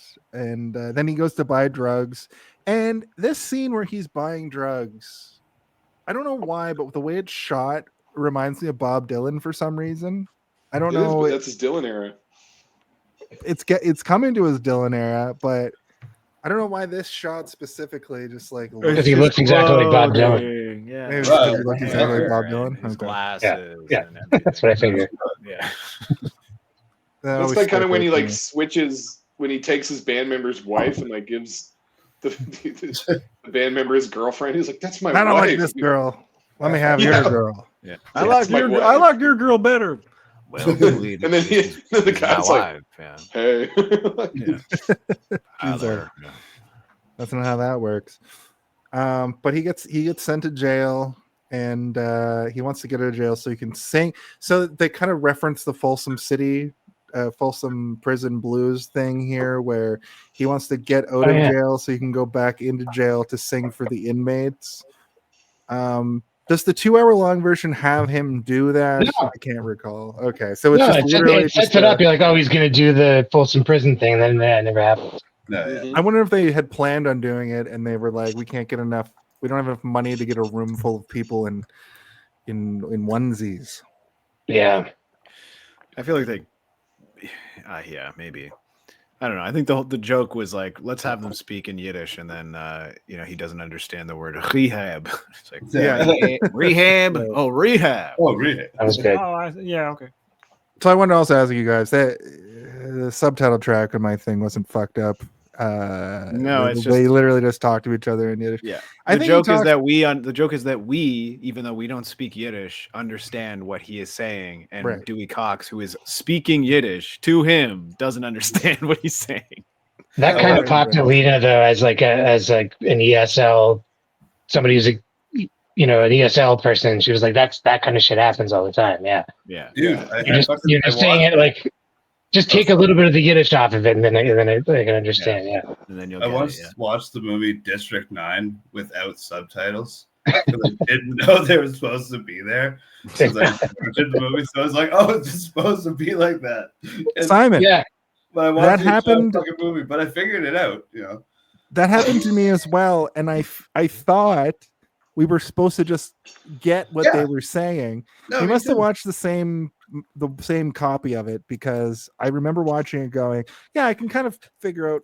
I It's like, believe we that talked that about is how it was we wanna intended do to this, be. and- I believe that's how it was intended to be watched, and then they like studio execs and studio testing and all that. They're like, we need to add subtitles. So I think that they do that. That's how they wanted it to be, anyways. That like Oh, no humans shit. don't understand Okay, them. cool. Yeah. So you watched it the way the director intended it to be watched. That's interesting. I've never heard anybody else have the exact same. No, me neither. Yeah. Yeah. Everyone, That's happened to me as dude, everyone well. looks at me and they're like, why are you fucking kidding me? I'm like, yeah, no, like, yeah.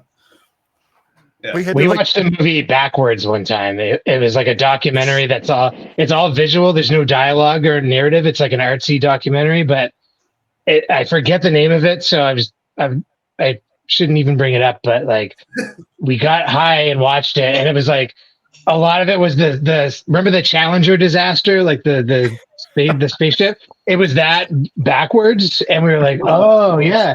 Like, this is cool to watch it backwards. Yeah. We watched the whole thing and then realized it was on YouTube. They uploaded it backwards and they disabled comments. And so we're like, Alina has seen it before. I didn't remember that it wasn't backwards. That's hilarious. Old and crank by your own brain. Backwards it was cool. Challenger disaster sounds like a weird like punk band from like the early 2000s. Backwards Challenger disaster, definitely. Yeah, it was cool too. Like I'd watch it again. I think we have enough instant ability here to start a band called Backwards Challenger disaster. Yeah. Oh man, let's watch 9/11 backwards. If you watch 9/11 backwards, somebody's building the World Trade. Someone's building the towers. Yeah. Guilty as back to work. Walk hard. So we do get the rehab. See the steel sequence. beams being made. Yeah, reformed by jet fuel. The gag here is that he needs more blankets. Jet Fool is also a good name for a punk band. Jet Fool. Jet fool me once. Shame on you. Jet Fools can't melt steel beams. 9/11 themed band, I would say. 9/11. 9/11. That's the Walk holiday hard. album. Yeah. So we need more blankets. We need fewer blankets. That's a fun gag, I guess. Good blanket stuff, yeah. I remember that being significant to me when the movie came out. I remember that being and- funny, and this time I was like, "Wow, this is just dumb. It's like this is just stupid." Yeah, I can see that. Like it's just like it's like one of those things where it's like it's absurdist. It feels like something out of like Wet Hot American Summer or something, right? Where it's like everything is cartoonish. I get why it's here, but like I'm appreciating the smaller thing, like the dad being like, "I don't know if you can hear me in there." Like that, for some reason, him saying, "I don't know if you can hear me in there" is funnier to me than the entire blanket bit. Or like him being the nurse being like, "He's gonna die soon anyway." Like that's very funny. He's gonna die soon anyway. So one day Darlene comes to see him. Basically I think says, it's "I'm your you know what woman." it is I think I was sick of the montages at this point. I was like, I'm done with these fucking montages, and I know that the movie is gonna have at least 4 or 5 more montages before we're done. Yeah, it's a lot of fucking. This is like a 24-act movie. Yeah, There's and 50 movies montages. usually will like they'll reserve the montages for like 3 maximum. They'll have even in like biopics and stuff, right? They'll like try and limit themselves to 1 and then maybe 2 and then 3 is like we tap out there. But this movie has I think like 9 or 10. Yeah, so fucking many. It's too many montages, and I don't like it because they're all just bits, right? It's like they just filmed 40 to a minute long bits and then just slap Yeah. them. It's like what I can't imagine the budget of this movie being so low because it's so many things where they set up like elaborate sets and actors to do all these fucking little tiny bits, just like a million of them.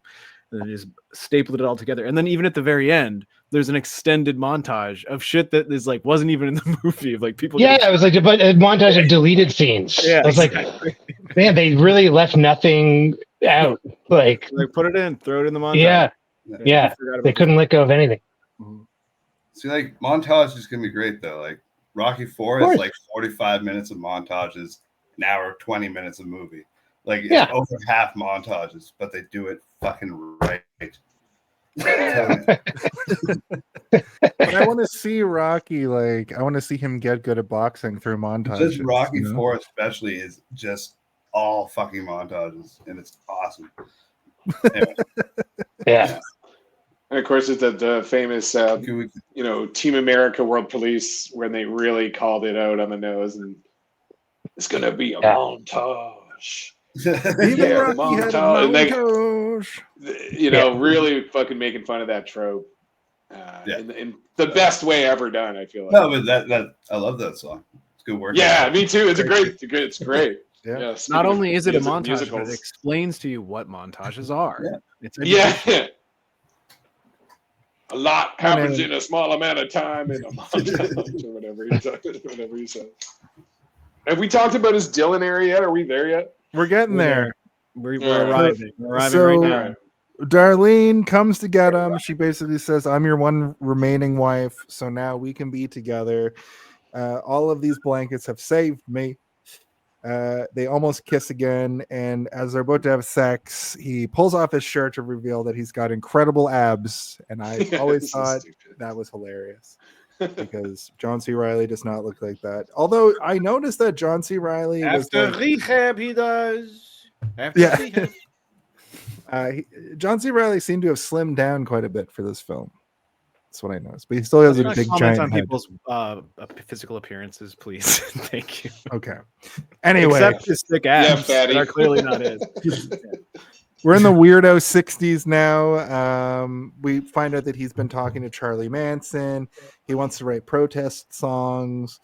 The 60s are an important and exciting time, but I can't quite figure out. I really like that because it's an interesting thing where any movie with the 60s is very specifically like anti-war, anti-corruption, fascism, Antifa. Yeah.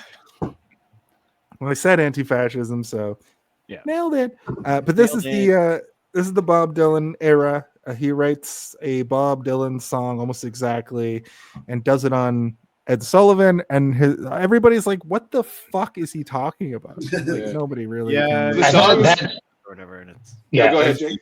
I like that. No, you guys do, please. Oh, thanks, man. No, isn't the song like about a midget? It's all No. We're getting to that. I just want to get to midget. This is just the one where he was the Ed Sullivan, where he's doing just the gibberish. Bob Dylan. Yeah. That's where he does that first. Yeah. That was really well done, I thought. I thought so too. Yeah. He's like the tiny mouse with an overbite was locked inside a tiny coliseum. Yeah. Weird. Yeah, that worked. That was good. He's stringing things together, but if you do listen to it, it's like it almost has a semblance of structure where you're like, oh wait, is he actually singing about something? And then Weathers is like, or Meadows is like, you guys are idiots. This song is really deep. No one gets it but Tim Meadows. I pulled the song up.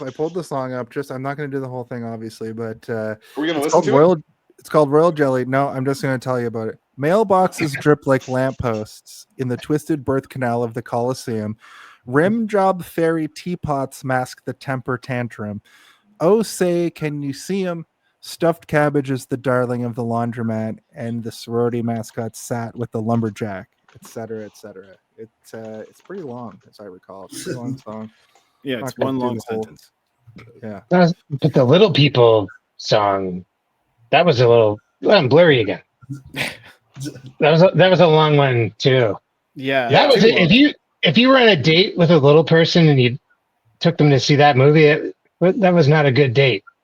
And then it shows the little people in the crowd like they're Black Panthers. Yeah, I really did. I didn't care for that. That was like short panto party. The song was too jokey. Like, it's not like he wrote a dumb song that was accidentally funny like all the other ones. This one was like just full of jokes. Yeah, this was like this is the only part that offended me was like all the midget stuff. I agree, because it is just like it's one long bit that feels like a bit, whereas the other things it's like bits within a scene that feel like the bits are there supporting the scene, whereas this is just like the scene is the bit and the bit is the song, and there's nothing else here except that it's like we're making a joke about little people. Ironically, it was not a short bit. It's true. It was the tallest song of them all. But you can't deny these beautiful lyrics. Let me hold you, midget man. We'll pretend that you're flying in space. Let me hold you, little man, so the dog will stop licking your face. Yeah. And there was like, you're screaming for me to put you down. Like the lyrics were funny, but it was like, it didn't fit with the other songs lyrically. Like it was as if it was like trying to like lyrics that were obviously trying to be funny. Yeah. Well, it's like what Steven said. It was just another bit that maybe was written by somebody else that was just put in. Yeah, like the tone changes. Bit. Like, right, man. The style of comedy changes throughout the movie sometimes. Yeah, well, that's a good point. What's that guy? The guy who does like Toy Story music or whatever, that he wrote that Randy song. Newman? Randy Newman, where he wrote that song. I was going to mention Randy Newman. Where he was just trying to like write a song that shows how ridiculous racism and homophobia is. So he's like, what if I wrote a song about just like short people? And so he wrote short people, and then people are like, Randy Newman is anti like little person, and it's like no, he's like no, I was just trying to show you how ridiculous it is to be racist.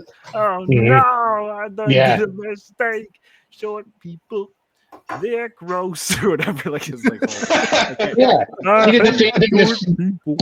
It's tempting to turn to little people to use as a non-threatening example of prejudice. And it's unfortunate because again, like when we first got into it, I was saying like there's some parts of this movie that do not age well, and this is one of them where you're like, oh man, like we know better now, and we knew better then, and it's like we shouldn't have allowed this. Dewey Cox, you're already too fucking long, and you have a 7-minute song about midgets in the middle of your fucking movie. Maybe get rid of that. We don't know what to do with little people. It's a full song that's on the soundtrack, and it's as long as like any actual song. Yeah, I think they all are. That's why that fucking that song in the middle where he's falling in love with Jenna Fischer is like that one. Like its welcome was far worn out before we even got like a minute in. I was like, I get it. I understand the joke. You're making the duet windows. Yeah. Like holy fuck, this doesn't need to be this long. Please stop. Right. Oh yeah, the jokes in that song get less funny as it goes. They like reverse ordered it. Yeah. Where it's like the opening lyric of that song is the funniest part, and nothing for the rest of the song lives up to that. I think that like, they should have taken that and made it near the end to like lift. I noticed that too. Yeah, it took me out of the movie. Every once in a while, I was just thinking like, what would I do differently? Mm-hmm. Not that I could ever make a movie this good.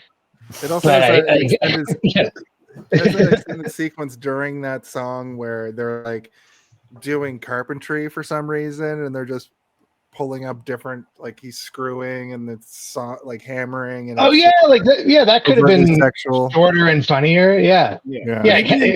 Within that specific example, they're like they do like 3 or 4 different things each while they're doing carpentry, right? And like all of them work in terms of visual innuendo. I'm like, okay, that's him fucking, that's him jerking off, that's her fiddling with a knob. Like these all make sense. And then the last two that they do visually in that sequence don't make sense, at least to me. I'm like, that's not a sex thing, and neither is that. So it's like they could have cut those 2 sex things out because they're not sex things, whereas the other ones were. Unless you can tell me what this is during sex, that's just you screwing something with a screwdriver. Like I don't screwing, but like start with screwing and then get like it should get more and more like this as you go. Exactly. Don't end it with screwing. It doesn't make sense. It just takes you out of it a little bit. You're like that's odd. Yeah. I'm just gonna beat off All my demons is a See, little that is bit not of a as stretch. funny as in your Yeah. dreams you're blowing me some kisses. Yeah. Like that is the best. Nothing else Right. comes close to being as funny as that. Not a single one. I challenge you to give me one funnier, and there aren't. I cannot help but agree. Yeah. And I won't. All right. Sorry, we went backwards there for that. I was just trying Yeah, to we did. reinforce what I was talking about with this hold my hand, little man, or whatever the fuck this song's called. When they recast the Wizard of Oz. And there were little people like going like but like that was it. Like the It does kind of feel like imagine being a supposed- little person on set there, and it's like this is all about this guy. Like we're here as a prop basically for this. Also, There's a bit that of an song might irony. not have been playing. Also, they could have been playing Yeah. any song while filming that scene. And then, they probably played it. They're probably playing a pro Little People song for them. Yeah. So they're like, Yeah. There's just change the fucking audio when in post. yeah. Probably what They happened take their was- little family to the movie. Like, oh, Yeah. There's a bit of an irony too with the Snow White movie coming out and Peter Dinklage specifically being like, little people should not play the seven dwarves because it is offensive. right. Ultimately making sure that seven little people don't get movie roles. And when in the song, that's all I could think about in this song when he goes like, hopefully they make Wizard of Oz Part 2. I'm like, well, nowadays there's all this red tape around what you can and can't say as as so far as it comes to little people. So It anyway, sucks because not every little person actor is a great actor. You have to have jobs for bad actors who are little people too. right. Like, you know, Well, it's the other jabroni thing. roles. Yeah. Like in terms of like little people, there aren't a lot of roles, right? So like the ones that are considered good actors are going to devour all the roles, right? And like how often do they cast somebody with the not the intent of having a little person, right? Like Peter Dinklage, I think, is the weird sort of exception where like sometimes they just cast him because they're like, oh, we didn't even think of Peter Dinklage for this, but he could work. And like it's happened a few times where it's like, you know, they put him in the X-Men movie or whatever, and he was playing Trask, and Trask is not a little person in the comic books. They're just like, no, I think Peter Dinklage would just his like presence and like his acting cadence and everything would work, and it does. And that's happened like a few times, right? But specifically with him, I can't think of any other examples of little people who've had that sort of luxury in their acting career as like being cast outside of roles that are specifically written to be little people. Yeah. Anyway, we don't need to go into like a huge conversation about this, but I do think it's LPs. weird. It is weird that he would be. LPs. It is weird that he'd be like, don't give little people roles in the Wizard of Oz or Snow White and the Seven Dwarfs because it's basically being a prop. And you're like, yeah, okay, well, there's examples like this movie where there are literal props, or it's like in Munchkin Land where it's like, well, we're gonna CGI them anyway, so why not give them to real people? You know, it maybe makes more sense. Well, they tried to give it to like non-little people, right? And then they were like, well, that's no good either. So they're just like, okay, fuck people in general. It's CGI. It's cartoons now. Yeah. Yeah, And we are really helping AI along with our various complaints. They put hobbits in 6 fucking movies and just did like forced perspective for them. So it's like, what are you talking about? Anyway, Dewey Cox goes to India and meets the Beatles. How about that? Okay. How about that?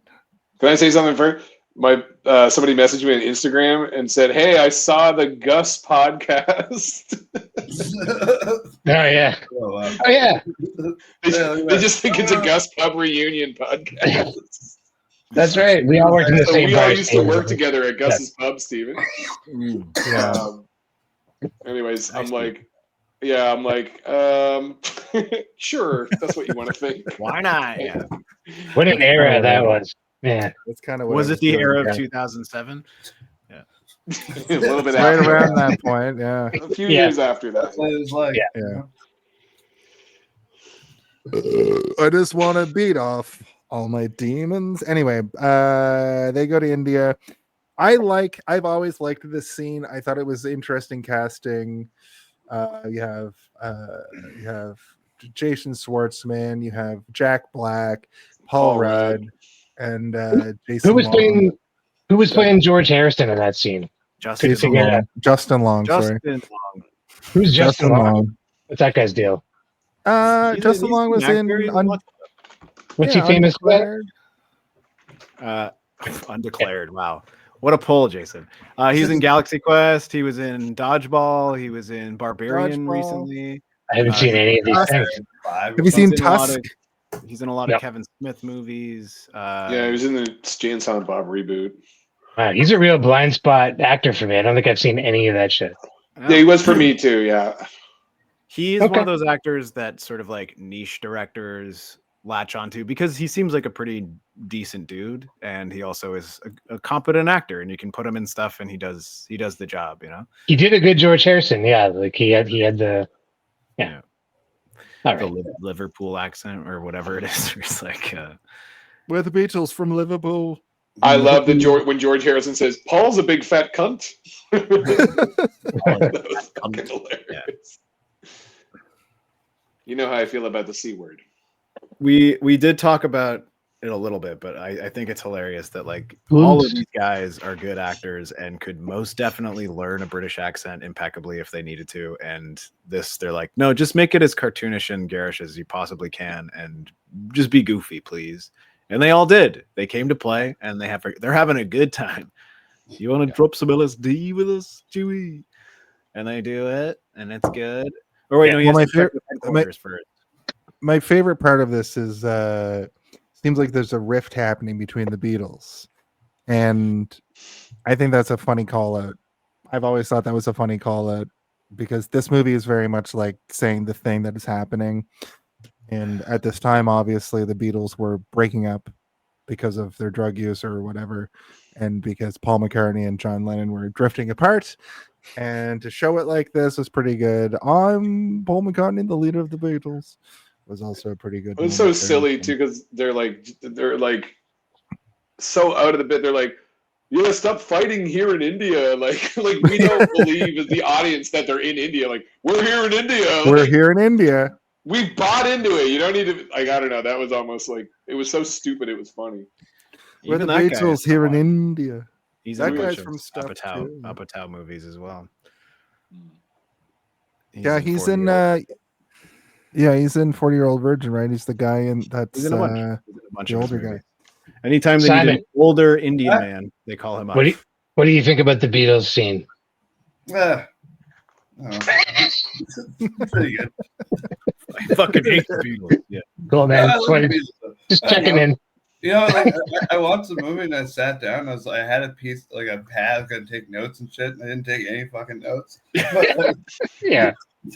I got real high when I watched it, but yeah, that's like the intended purpose. Scene, hey, it's good.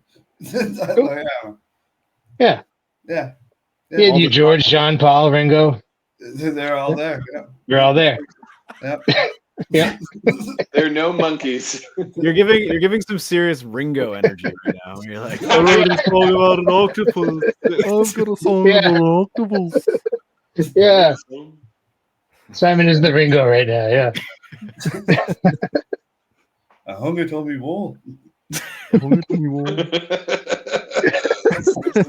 Simon, remember in high school we were like, I used to eat my own poo. I was thinking about that the other day. Yeah. Forgot about that. I haven't thought about that in a while. Yeah. We used to go, I'm Ringo Starr from the Beatles. I used to eat my own poo. Anyway. From anything? I mean, hey, I'm here for that bit. I don't really know the context, but I think it could work in a lot of contexts. Yeah. See, it came from, so Jake drew a cartoon of Crocodile Dundee, and it's like, good day, mate. Crocodile Dundee. I used to eat my own poo. Oh, yeah. I forgot about it. Great. Am I mixing them up? Yeah, it was Crocodile Dundee. Yeah. Crocodile Dundee. Have you guys done Crocodile Dundee on this show? No, but that would be a good one. Next time you have us on, let's do it. Goes to Hollywood. Yeah. Isn't that the third one? Yes. Yeah, we'll start at the third one. Dude, go look at the fucking the cover of that movie. Like it's laugh packed, just like jam packed with laughs. Fuck yeah, but The only because it's really I watched bad. one of them recently, and I just remember that bit where he's walking around on the outside of the building because he wanted fresh air or whatever, and he comes to like a joke. Oh yeah. It's like, I was in love, and he's like, come on now, mate, it can't be that bad or whatever. And he's like, I love that man so much. He's like, man, what the heck? Oh, gay shit? Oh, damn. This is harder than fighting a crocodile. Yeah. Yeah. So it's a wholesome film. Nothing wrong with Crocodile Dundee. Yeah. It holds up. He's definitely not shocked by the idea of two men kissing. No. Holds up 100%. Damn, and there was a bunch of Australian DJs at the pub last night, and everyone was Australian. I've never seen that many Australians in Halifax, like, ever. It was like 30 people, and they're all from Australia. You say there's multiple DJs from Australia? Yes. What the fuck? Now we're talking about Crocodile Dundee. Like, they're just like, they're all on stage at the same time. Jake, can you hit me with another didgeridoo, please? I was gonna ask, yeah. And Simon walked up and he was like, I'm Crocodile Dundee and I used to eat my own poo. They're like, what the fuck? It's like trying to relate to them.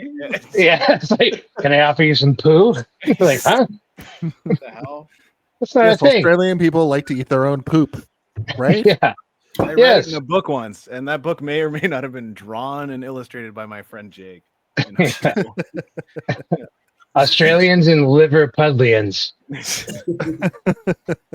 It was the 60s, you know. Everybody tried something once. Well, you know, John, you know. Yeah. There's drugs in the poo. The sequence was jugs in the poo. Yeah. Did you know if you take drugs and then you poo, you can eat the poo? You can get high off the poo. Well, that's mushrooms, isn't it? It's cow poo. This was basically what the sequence of them going into the yellow submarine mode was. Yeah. It's also terrible. I don't know what it was about the colors of this scene where they seemed off to me. Like they felt like a wasted opportunity, this whole animated scene. Yeah. I agree. Yeah. Well, apparently they did another scene that was more like him having a bad trip. And apparently it was just scary. It was not funny at all. So they removed it and they put in this scene. See, the thing is the break. Yeah, if you put something, it would have given us a break from the ridiculousness and maybe shocked us back into wanting the comedy back. But at the same time, if you put something legitimately terrifying in the middle of something funny, it ends up making it funny just if it's that scary. You're like, I'm terrified during this funny think about the moment in Knocked Up when he goes to the circus on mushrooms and he is freaking out, and it's legitimately quite frightening, but it's funny because he's freaking out so hard. I think it would have worked. I think they should have left it in. They should have left it in. They should have left it in. Left it in. I used to eat poo. In Australia, the poo goes in your butt. I did a reverse poo the other day. He discovers that they basically warn him, if you take acid, you might have a bad trip. He almost immediately has the bad trip. He thinks about there's this whole thing where he's cagey about he doesn't tell anybody about cutting Nate, his little brother, in half. And whenever people are like, what are you talking about? He's like, never mind. And that kind of happens here because he remembers that. And when he comes to, they're just like, do you want to take more acid? And I do like the scene where they're coming in from either side of the screen and Jason Schwartzman comes in from the side, would you like some more acid? Like one of those, yeah. I liked that. Yeah. And then the next thing that we get is him trying to explain to Darlene that he's not horribly addicted to drugs anymore. And she's like, well, I've been addicted to coke, weed, lewd, booze, and speed, but I ain't got no demons gonna get woke by LSD.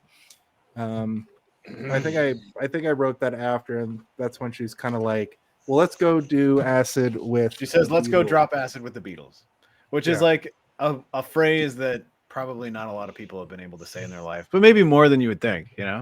Probably. They seem to have done a lot of acid. I think they did a lot of acid. Careers.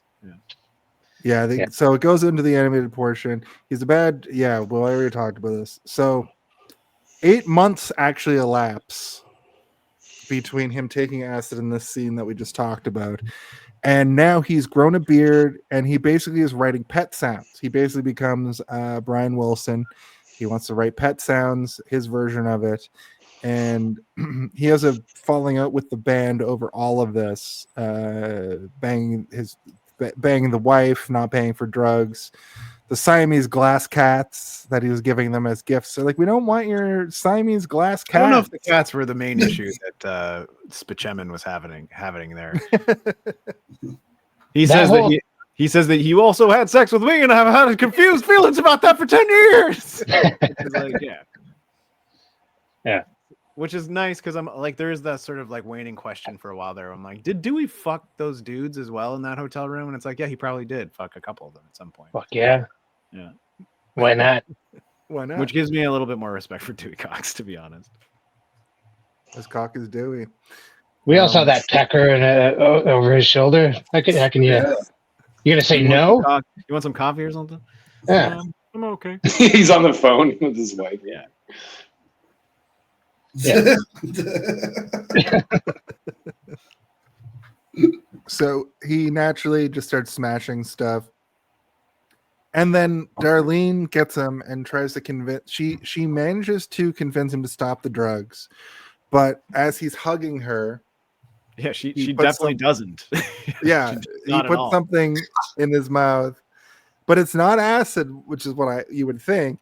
It's PCP, and he gets PCP strength, and he hulks out in town square, basically. And I always liked this scene a lot. I have a very specific memory of watching this scene for the first time, and this is where I was like, oh, okay. Like I even at my young age watching this movie, high as fuck. I think I was maybe like the weed was like wearing off. When you kind of get to that point where you're like, oh man, I'm still watching this because it is a long ass movie. Yeah. And you don't get to go smoke again in the middle. They don't pause it for you. So I was sitting there and I was kind of like, I don't think I like this movie anymore. And like when he was doing this like Hulk stuff, I was like, I'm not in it anymore. And I kind of, it lost its magic. And I wasn't really. This is exactly where I stopped watching and picked it up the next day. He's running around in a jockstrap. I was like, all right. Like, I was like fucking exhausted from all the comedy. Yeah, I was just like, it's not funny now after like an hour and a half of all different kinds of jokes, and now he's running around in his underwear. That's like, like he's like now it's a clown after like all these right? I don't think comedy should go more than an hour and 20 minutes. Like no. There's a reason for that. It's because you get physically and mentally exhausted from comedy, and it's like jumping the shark, but the shark is also the one water skiing at this point. It's like every the shark is jumping a shark, and then he's going into a hat on a hat. Yeah, you're like, stop. Look, I'll reveal. Sorry, go ahead. So true. Like I run this open mic every Tuesday, and sometimes 16 fucking comedians show up, and I just feel bad for the audience. Like I just like by 9 or 10, they're done.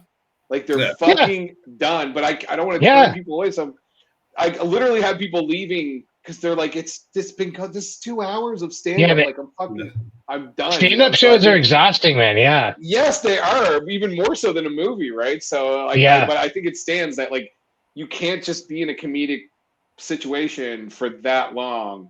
Yeah. It's got to be some kind of test. If you can keep laughing for more than like an hour and 20 minutes, something wrong with you. You're an insane person. Yeah. Let me tell you guys, we're at 2 hours and 16 minutes. And Steve, this isn't me doing the thing. I'm just saying we've been laughing for this whole time. All right. This isn't a movie, Jason. We're not watching this. This isn't a movie? Somebody's gonna watch this later and laugh the whole time. No one is. Are we in the 70s yet? We're getting there.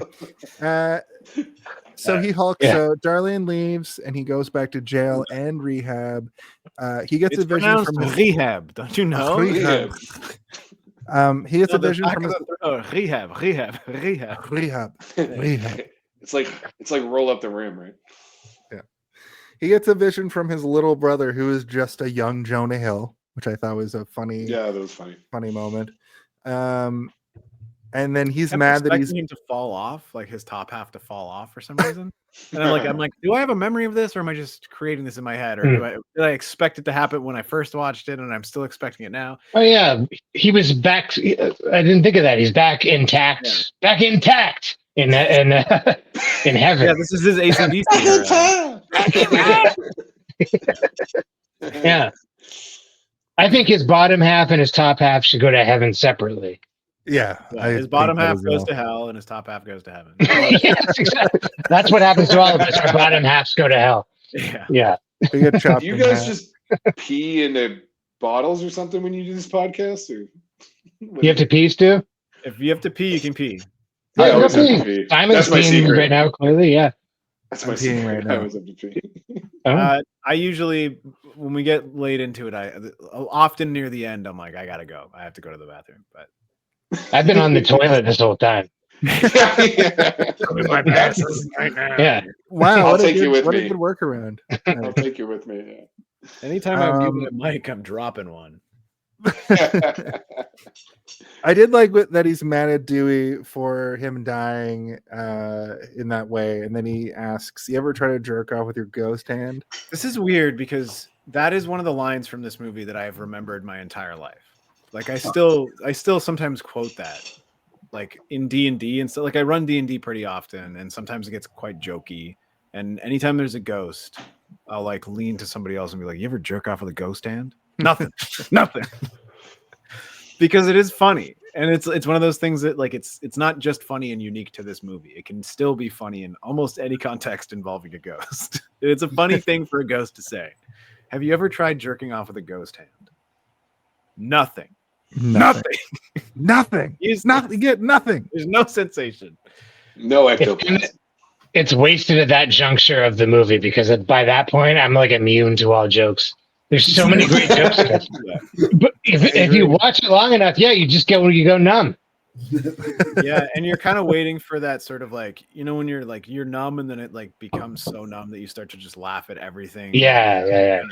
Like I was hoping that would happen. Yeah. But it doesn't really happen.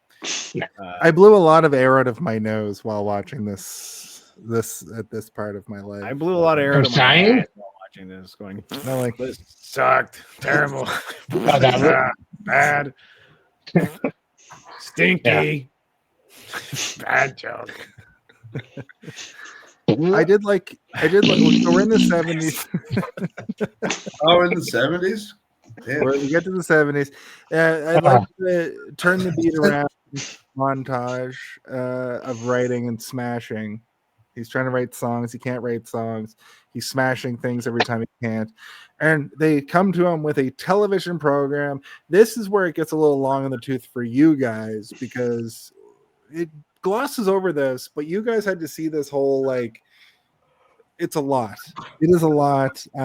We get a disco version of Walk Hard, which I thought was great.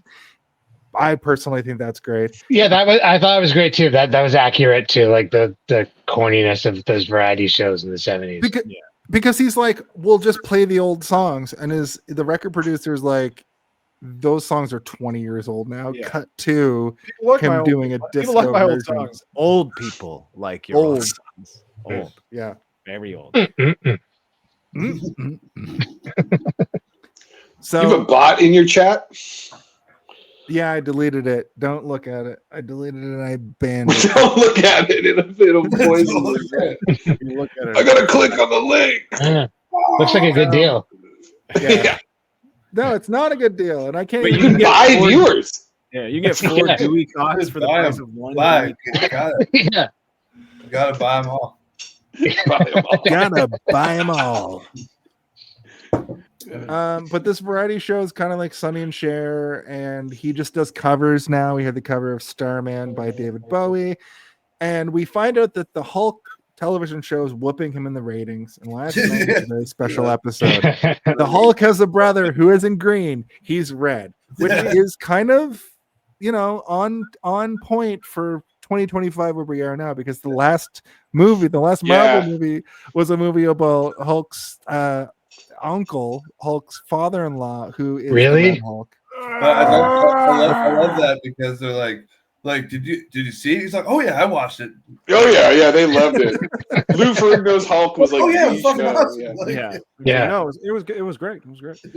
I was pretty shocked we didn't get a Lou Ferrigno cameo at that point. Right? I was like, here he comes. Okay, enter Lou Ferrigno.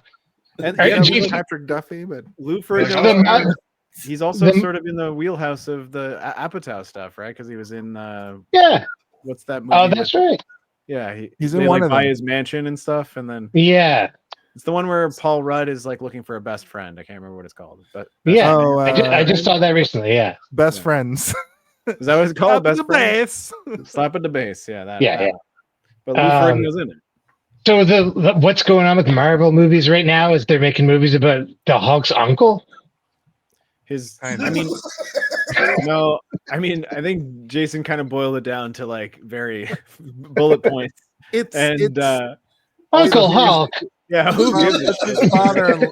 It's his kind of father-in-law. It's his not in the MCU. I don't think so. No, yeah. Well, you haven't seen it. It's a direct sequel to the Incredible Hulk. It's got all the same characters.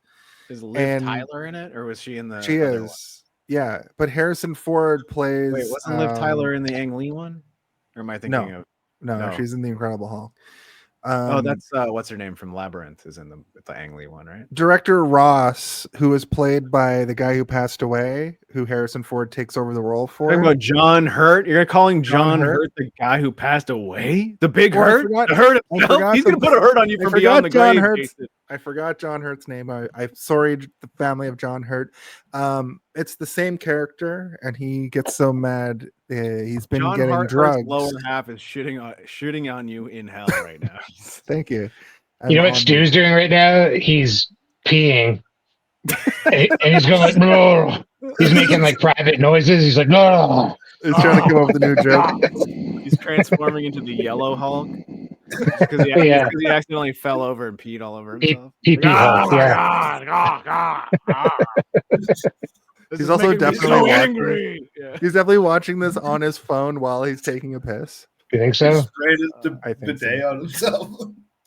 Yeah. His bidet over his leg. He washes it. Stu, do you use the bidet to wash the tip of your dick after you piss? Yeah, I get a little drink of water too. Like, oh my god! Get it right in the pee hole, and then I queef out my pee hole.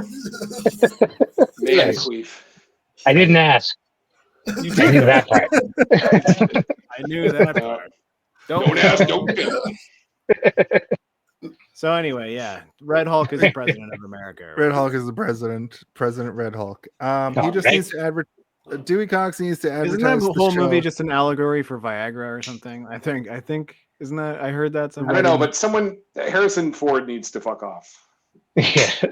Was my fucking takeaway. Stop putting him in movies. He sucks. What? Stu, by the way, unfortunately for you, we did not progress. And with the movie at all, we've been talking about other stuff the whole time. I had my headphones in the whole time. I heard Called it. But don't worry, I have another beer. So I was gonna say we definitely didn't talk about you peeing the whole time. I'm Yellow Hulk.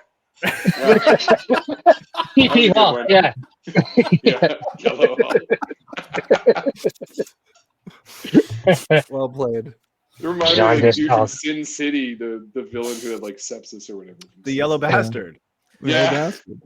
Played by Elijah Wood, right? No. When I go to the bathroom, I'm the Yellow Bastard. Yeah. Elijah Wood does not play the Yellow Bastard. No. He's in it. Yellow Bastard. I don't know. Elijah Wood plays that freaky deal. Let's just talk about Sin City instead. Yeah.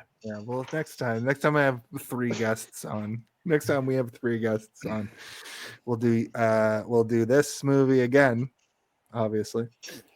So he needs to advertise the show and remind people he isn't mainlining acid anymore. I remember when this movie came out, it was a big joke to be like, and I'm no longer mainlining acid.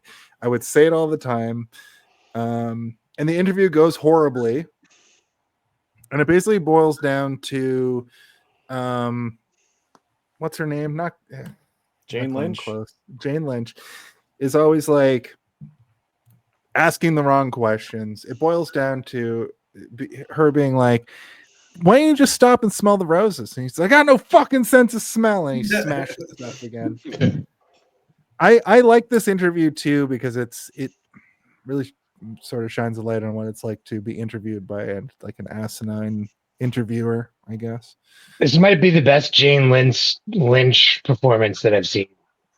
Like, I thought it was like a really good role for her. Like, not kidding. I liked it. Yeah. Red. And it's like early in her career too. You know? Jane Lynch has been around for a long time. Yeah. She's also an Apatow stableman. She's in there. She's one of the Stable boy. Yeah. I think that like they would just call her when they're like, we need somebody who's like, you know, like sort of like a strong presence, but also kind of like goes against the grain and can easily play off people and be unlikable, but at the same time, like not so unlikable that you're like, fuck this person. You're kind of like, oh yeah, she's just her own person who doesn't exist. She exists outside of the story and has her own issues or whatever. Like she's like a very believable human, even everything though she's characterized a lot of the time. Yeah, but she's like, you can always she believe. does. Yeah. Sorry. Go ahead. Nah, I'm drunk at this point. By the way, I brought. Oh, you can't see it. I have a giant bottle of wine, and I'm like, I'm fixing to polish it off. I'm like, whoops. Classic Thursday. Thursday is here on Hey, did you see this one? Oh yeah. I know. I'm drinking faster. Dewey Cox when he's at the top of the building. Invited your 3 drunkest friends to do a podcast with you. Yeah. That was what I was trying to do. It'll never It's a happen. party. It's a I'll pause. have all of you on individually in the future. We're going back to one guest. I can't hold it down individually. Yeah, you can. Dude, come on. Yeah, you've been great. You've been great. I want to see individuals too on this show. It's time. Individuals time. too. Individuals too. I heard a song. Do you know how many people are It's like Jason like putting spices and like carrots and like cucumber and zucchini into a pot, and it's like individuals too, and then Stu comes out of the pot. It's just steaming, his whole body. wet. Can I just say, when Facebook first came out, Jake made an account called Mirror Stu. Yeah. And he copied all of my info, all my bio, all my pictures, posted it, put little mustaches on all of my pictures. And for an entire summer, I had no idea who did it. I was freaked the fuck out.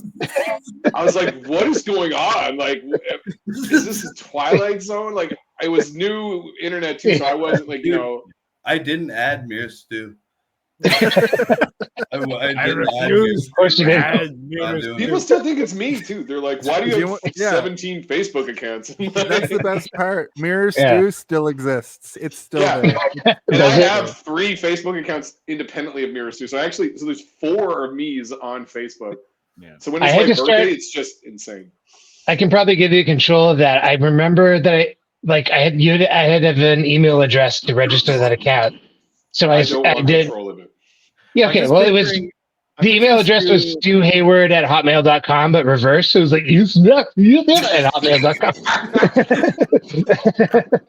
Yeah. But that was like the beginning of Facebook. So there weren't it's not like you had 10 years of photos that I had to add mustaches to. Yeah. It was still impressive though, like that you took the time to do that. I didn't consider the psychological effect it might have on you. I was calling everybody. I was like, and I was trying to be cool. I was trying to play cool. I wasn't trying to bully you. I was like, you guys, what's up with that Mirror Stu account? You guys know anything about that? Like, I was like calling people and trying to figure it out. You're on the phone, like looking through like the blinds. Like, does anybody know who Mirror Stu is? Like, I was, man. Yeah. I was outside your apartment. Yeah. I thought I was being cyber stalked or something. I was terrified. One day, you kind of were. One day Stu's gonna log into the like the metaverse, like the VR metaverse. Like Stu is gonna log into that. Yeah. And then he's gonna hear like a knock at the door, like like to Yeah. his virtual studio, and he's gonna open it. It's gonna be an exact replica of him with a mustache, and he's gonna murder you in the metaverse. And you're gonna be like, That's no one ever literally gonna my do that. worst nightmare. Mirror Stu got you. Your Black Mirror episode. Oh Man, no, yeah. I'm not sleeping. Keep an eye on me, Internet. Stu. If you see my mental health starting to deteriorate, keep your distance from me. I seem to fixate on you when times are tough. That's how I know I need to reach out to Jake if I'm being cyberbullied anonymously. Yeah. Mirror Stu pops up. Yeah. If any strange misfortunes happen to you, you might want to call me and see how I'm doing. Right. If like a boar's head appears out of my front deck, or yeah, it might be a cry for help. Yeah. All right. Jake like answers the phone. He's like, "Hello," and he's like shaving his head and like curling a mustache, drawing a mustache. Yeah, mirrors. Yeah. Too. Or he's like, "Oh." Yeah. Yeah. You good? Yeah. Oh my god. Well, sir, Ghost Nate tells him to go see his dad. They have a heart-to-heart. He goes and apologizes. He apologizes, but it turns into a machete fight, and they have a pretty good machete fight here. Machete fight! Machete fight! And the dad, of course, misses and has himself on his deathbed. He realizes it's easy to have somebody, and they reconcile. He also says, I should have spent all this time loving you instead of training my body and mind to kill you in a machete fight. Yeah. That joke brought me back in for a minute. Yeah. Also, when they first go to the dad, he's sweeping or something, and he's singing "The Wrong Kid Died." He's just singing that like to himself. Yeah. The wrong kid died. We were watching it, and Danny was like, "What was he just singing?" And I was like, "The wrong kid died. The wrong kid died." Yeah. Like he's just like he has his own little ditties for it. He's probably got so many songs that are just "The Wrong Kid Died," which is like all like the songs that like I would sing to my cat. He just sings about the wrong kid being. But like musical talent inherently runs in their family, so it wouldn't be outside of the that's what I was going to say. Reality of this movie that he has like a banger of like an old hick hymn that is just him talking about the wrong kid dying. Yeah. Right? He says, I didn't realize how easy it was to cut someone in half. Jake, is that a full cat or half a cat? You need to show Yeah. It's full right now, but take a look. Hang on. Oh no. I give this movie 1/2 a cat.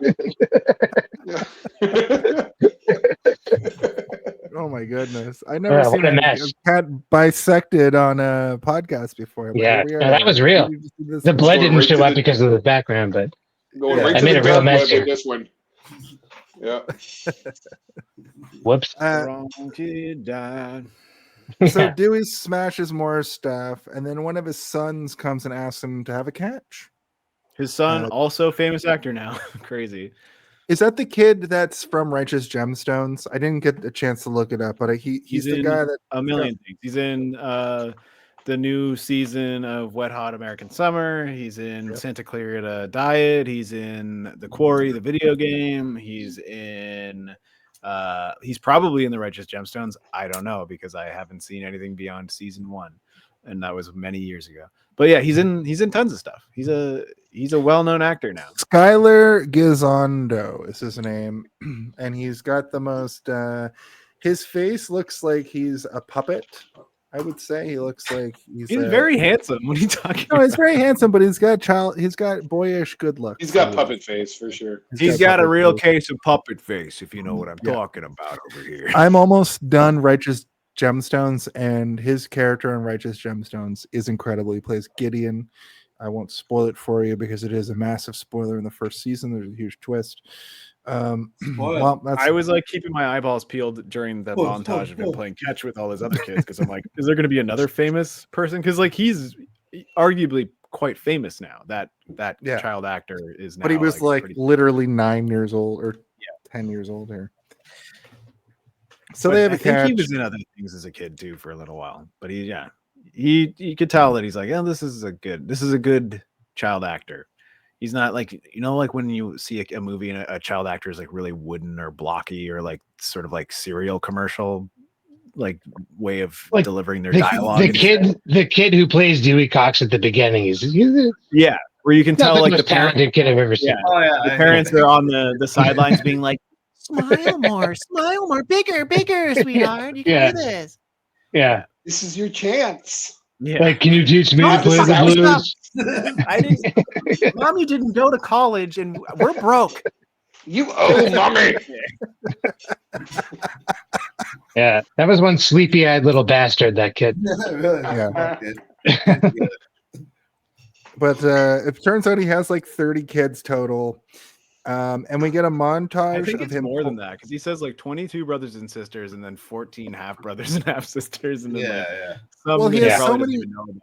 He has so many kids that there's a montage of him playing catch with his children until one of Are them. you is telling me fully there's a grown up. montage in this movie at this point? Oh my god! I like when he has also, the Filipino guy. Finally, a montage. What did you say, Simon? What? What did you say? Montage. Hold on, are you telling me there's a montage happening right now? He has a montage of playing catch with his kids so long that the last kid has fully aged into like a 20-year-old, and he is now aged up until 50 years old. I gotta Darlene say, John C. returns. Reilly does a great job of acting like his body is old. Like he does like Yeah. a really good like he doesn't seem to be overselling it so hard that you're like, this is just a man doing a pretend old man body. He's like just the way he's kind of like leaning on things, and like he's also like kind of tall and awkward as it is. So I assume it's probably pretty easy to be like, yeah, just pretend like your hips don't work. Giant head up. Just walk around like Frankenstein. Okay, I can do that. Yeah, being tall is. I'm not like super tall, but I'm like a tall guy. You're taller than me. As you get older, it's really not. It's not good. My life expectancy is shorter, and I'm starting to really feel why that is. Yeah. Yeah. Yeah, it's like big dogs die earlier. You're just a big dog. Yeah. Exactly. Not long for this world. Your head's not giant, so it's probably Maybe die. Maybe die soon. Maybe die. Like, and little dogs bite a lot, which is why I guess short people are little annoying assholes. Mm-hmm. Yeah. Yep. That all checks out. Yeah. Yep. If I tried to pick up my dog right now, she would bite the shit out of me. Your dog's gonna fucking outlive you, dude. That little shit's gonna be 100 years old, man. My cat is getting really irritated that I'm still on this podcast. She's like staring at me like, stop, you know. Oh yeah. Oh man, yeah. I hate my guts right now. Well, I don't think you can hear it, but she's going like, wow, wow, wow. Like she's doing a lot of activity right now. Tell Poppy we're almost there because Darlene has returned. He tells her about getting off drugs. Dewey tells her, and he wants to get back with family. And suddenly, he gets a sense of smell back in this moment, which I thought was. Smelled it. I can smell. Yeah, he hugs her. And he's like, "What? Did you use shampoo today? Wait a second." Yeah, that was just kinda like Ray funny. Charles. Yeah. And when he did his whole family arc, like Julia mentioned that it reminded her of the Carpenters, which is a reference I didn't get. But I mean, that really tracks. the Carpenters. Like they toured with their family in like a RV or something. I don't know. Did you say the Carpenters or the Carters? Carpenters. I thought there was only one Carpenter and we lost her. Mama Cass. No, they were like a duo. I thought Oh yeah. I thought you were talking about Jesus Christ, our Lord and Savior, the original. The Carpenter. Original Carpenter. Yeah. He was the Tim Allen of his time. Yeah. The most famous carpenter at the time. Remember that? That passage in the Bible where he's looking over the fence and he's like, I need some help, Wilson. And, he's like, "Ah." And then Wilson's like, well, Jesus, what you need to do is talk to your son. He's like, "Ah." The fable of Wilson. Yeah. Tim Allen replaced Jesus in 1994. Yeah. As I recall. Yeah, God tried to Wilson was reincarnate Moses. himself as Tim Allen, and he got really addicted to drugs, and they gave him like a whole sort of Jesus-based, nuclear family, but they still have biblical values. Did you say nuclear? Nuclear. You're Nuclear. giving Jason shit about Jumanji. I'm going to point out when you said nuclear. I know the difference. Just even it out. Yeah, so then Jesus invents nuclear bombs or whatever, and then Wilson tells him, "You shouldn't do that, Jesus." And he goes, He goes Super Saiyan.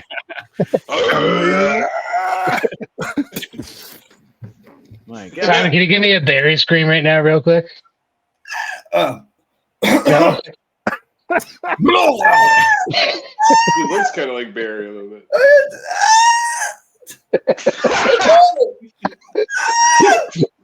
That's it. Thank you. Fucking it. Oh, The guy we used to work with. Yeah. He would squeal when he was excited. I see. Okay. Well, now He's still they're bad. calling the cops, being like, somebody's murdering a pig inside of there. I've met this man multiple times. So Dewey Cox is slightly older, and while he's talking to his, I think, Korean son at this point, he comes up with Korean. I think I thought he was Filipino. He's definitely Filipino. Filipino son. He comes Or up with Thai. my whole life has been a beautiful ride. And then that's And then he what says, it comes with. Beautiful ride. Wait, does he say beautiful ride? It says a beautiful ride, yeah. Yeah, he's. If you watch the long version, he says it about 6,000 times. Yeah. You notice they do that every time. I think it's always like, walk hard. Yeah. Guilty as charged. Yeah. Guilty as That's a good gag. Move along. Like every fucking, it's the same fucking. It's good though. It's like it is a good Callback, device. man. There's one of only those 5 things. jokes in this movie. Yeah. And that's one of they the just- that's one of the ones that works for me is like because you kind of get excited because you know like well he's written a song, but watching it this time I'm like oh he's written a song which means we're gonna get a fucking 8-minute long montage of Here shit comes the happening montage. where he sings it. Yeah. So it turns out the newest record producer comes to him and says a rapper has been using his song as a sample. Lil Nutsack. I like that the song is Lil just that this guy rapping and then he's talking about his erection being hard and it's like da-da-da-da-da, and hard and that's the only part that they're using from the song. That's the And part you he's- like? No, I think it's funny that they utilize just that I moment thought from that Walk was Hard. super funny. I thought that was Yeah. really Is funny. that before or after he's offered Viagra and he sees the Temptations? It's before. That's like at the very end. Temptations, yeah, that was awesome. Yeah, the Temptations. That was a cameo. Yeah, He yeah. goes, the Temptations. Yeah. Yeah, yeah, they're That's warming what up I heard backstage. about Yeah, it. I'm not Yeah, that sure. was great. I'm not sure. Something I about a got giant midget too. I don't know. Oh yes. That, Yeah. fuck yeah. He says he looks like a giant midget. He's being put up for a lifetime achievement award because of all this. Then we get a montage of him getting the band back. The guy that he stole his wife from punches him in the face. Chris Parnell hugs him, and he gives the other guy a huge bag of weed. Tim Meadows. Tim Meadows. The other guy, Tim Meadows. Tim Meadows. I forgot his name for a second. I apologize. Chris Parnell too, by the way. Oh, good. Simon, you saying something? No, I said that's we were talking about earlier. Tim Meadows, Yeah, Tim Meadows, man. Tim Meadows, Tim man. Meadows, bro. Yeah, he gives him a Yeah. giant bag of weed, and he's The biggest and he's bag of weed I ever all saw. debts have been paid. We can be friends again. That's all he wanted was a giant bag of weed. I think Chris Parnell deserves a little bit of like Tim Meadows style praise too. Like that guy rules. Chris Parnell's hilarious. Yeah, also underrated. Yeah, He's been around forever. He shows up in everything, and always funny, always Have you guys committed. ever have you guys ever played the game Maneater, the video game? He narrates. Is that where you're a the whole- shark? Yeah, Yeah, I oh, played yes, I that. have played that. Yeah, Yeah. It you're a fucking shark. sucks. Yeah. You're, I kind of really liked it. You play as a shark. I platinumed it. You play did as a- platinum it. I also did, Jason. Me and You both. fucking losers. But Okay, Stu. so Your you fucking play as a tall horse. shark and you like That's eat the game you people play. and attack boats and stuff. But the narrator of the game is him. He's the narrator, and it's like sort of like a nature channel voice the entire time, being like, Yeah, it's great. The It's shark very funny. leaves its den and it needs to hunt for food, but it can't find food in this area of the river. It needs to move upriver. So you're like listening to him sort of narrating what you're supposed to do throughout the game. That's and it Chris kind of gets, Parnell? yeah, it's him, and like it gets No grander way. and grander throughout the game. I didn't know that, dude. That's awesome. You should give it a chance again, Stu. I Yeah. will. I'm It's sorry. a good I called you game. losers. Yeah. It's a We good own game. it. It's On free. our- I mean, yeah. Well, it's It free wasn't 'cause free when I bought got it. It was like Yeah, I think I bought got it. it for like $30 or something, and I bought it, and I was like, you know what? I like it though. I kind of like it a lot. And usually, You silly goose. usually I kind of like am scared of underwater levels in video games and stuff. So like Subnautica freaks me the fuck out, and like I kind of felt more empowered as the shark, where I'm like, As no, the shark, yeah. I am not afraid of anything under this ocean. I'm the king of the I am sea. the thing to fear, and it like made me okay with it a little bit more. Anyway, No, obviously the game is not great, but it's fun. Like it is a fun game. it Enough is- that me and Jason both completed it 100% apparently. That's so funny. No, I was just It was teasing you. so I good. We did put a lot few of hours shit. into it too. Yeah, I was just teasing you guys. When we go over to the concert, the first thing we see is Jewel, Lyle Lovett, and Jackson Brown doing a cover of Walk Hard. While we hear the Walk Hard song kind of go into this, we see him walking down the hall. Dewey Cox walking down the hall. Two babes are like, "Why don't you come back to our hotel?" He's like, "I'm going to go back to my hotel with my family." And as he walks away, we hear them say, "He fucked my grandma," which is Yeah. wild. That was Um, wild, indeed. I can't imagine a wilder Yeah. thing that they would No. say at that point. It's a real wild child. Being wild. And the last drug that's mentioned in the movie, we never got the heroin scene. I would have liked to see how he invented grunge. Imagine this was But- the heroin scene where this old Yeah. man is in the bathroom. He's like, "You don't want Din, to." din, din, din, din, din, din, din, din, din, din, din. Ha! If it was a new movie, I wonder if there'd be like a fentanyl scene. I believe in them bones.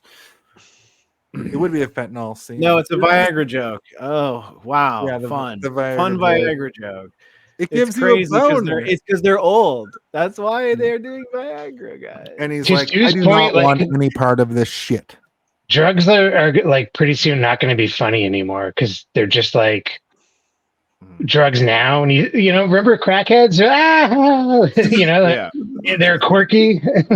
I was watching Shaft. It's not like that 2000 the anymore. other day, and there's like a scene where like Shaft almost gets hit by a car, and then you can hear the guy. It's just a ADR line where the guy's like, "Get out of the road, you crackhead!" And you're like, "Oh yeah, it's funny when people call people crackhead, but like to see a crackhead, not really that funny. Like it's kind of sad." Well, like, No, We didn't know the it's same not. crackheads, maybe, because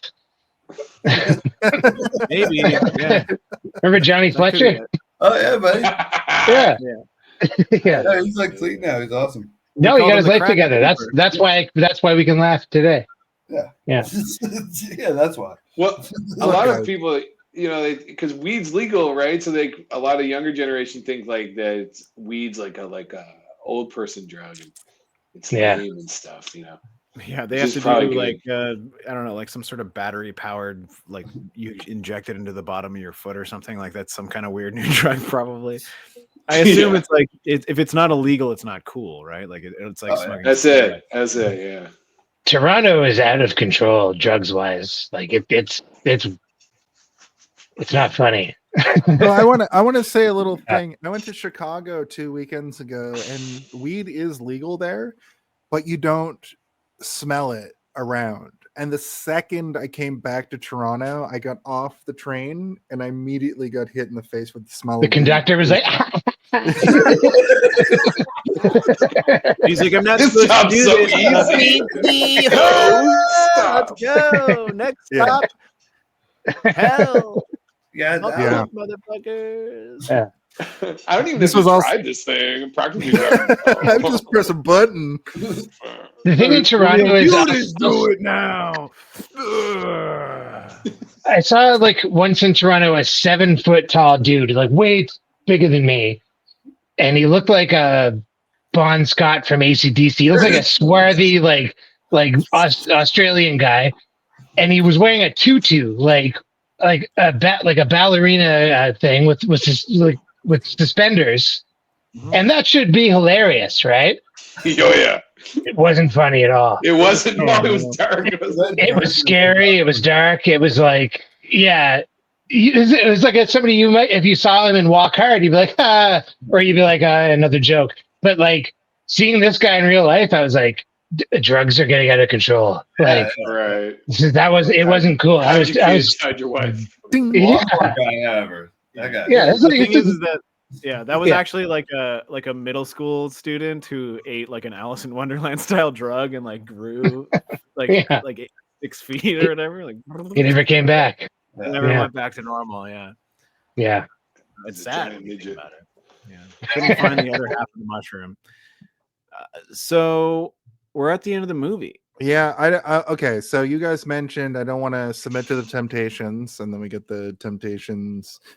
Yeah, I was gonna say I don't think I got that joke the first time I watched this movie, but like there was an era in my like mid-20s where I got really into the Temptations, and then when I watched it, I was like, oh, that's the joke. I don't think I fully understood that joke when I didn't get it the first time I watched it in my 20s, but now that I watched it this week, I got it. Yeah.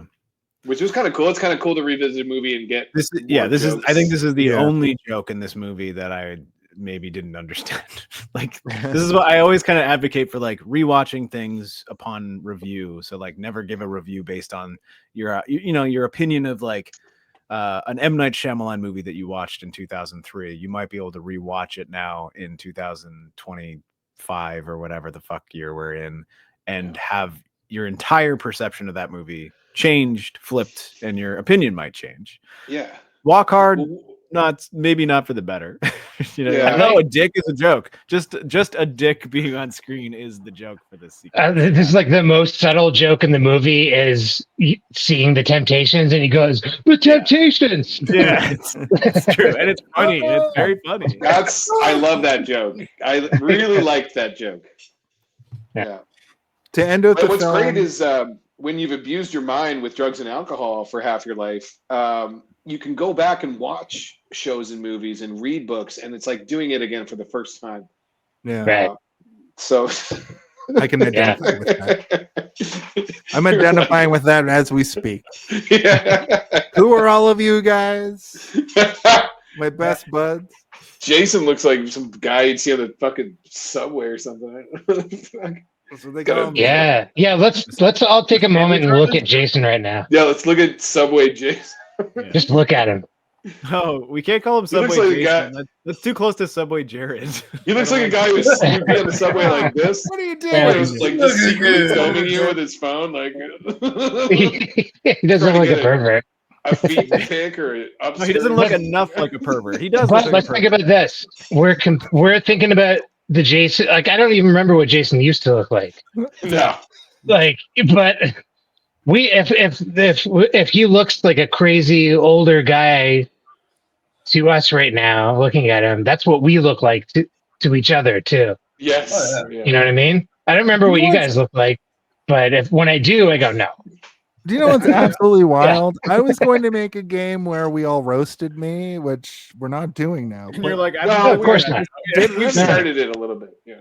You guys just did it anyway. Look, Eddie Vedder inducts Dewey Cox in the Hall of Fame, and it loops back to the start, and he plays a beautiful ride. We get a montage of the whole movie. We see the Force Ghost family, and the record producer dies of a heart attack and joins the Force Ghost people that are watching from the side. Lots of stuff in this film. And then we see at the very, very end, he died 3 minutes after that moment this was meant to performance. emulate Star Wars. Wait. Jedi. You forgot about Tim Meadows French kissing a baby. What? I don't recall that.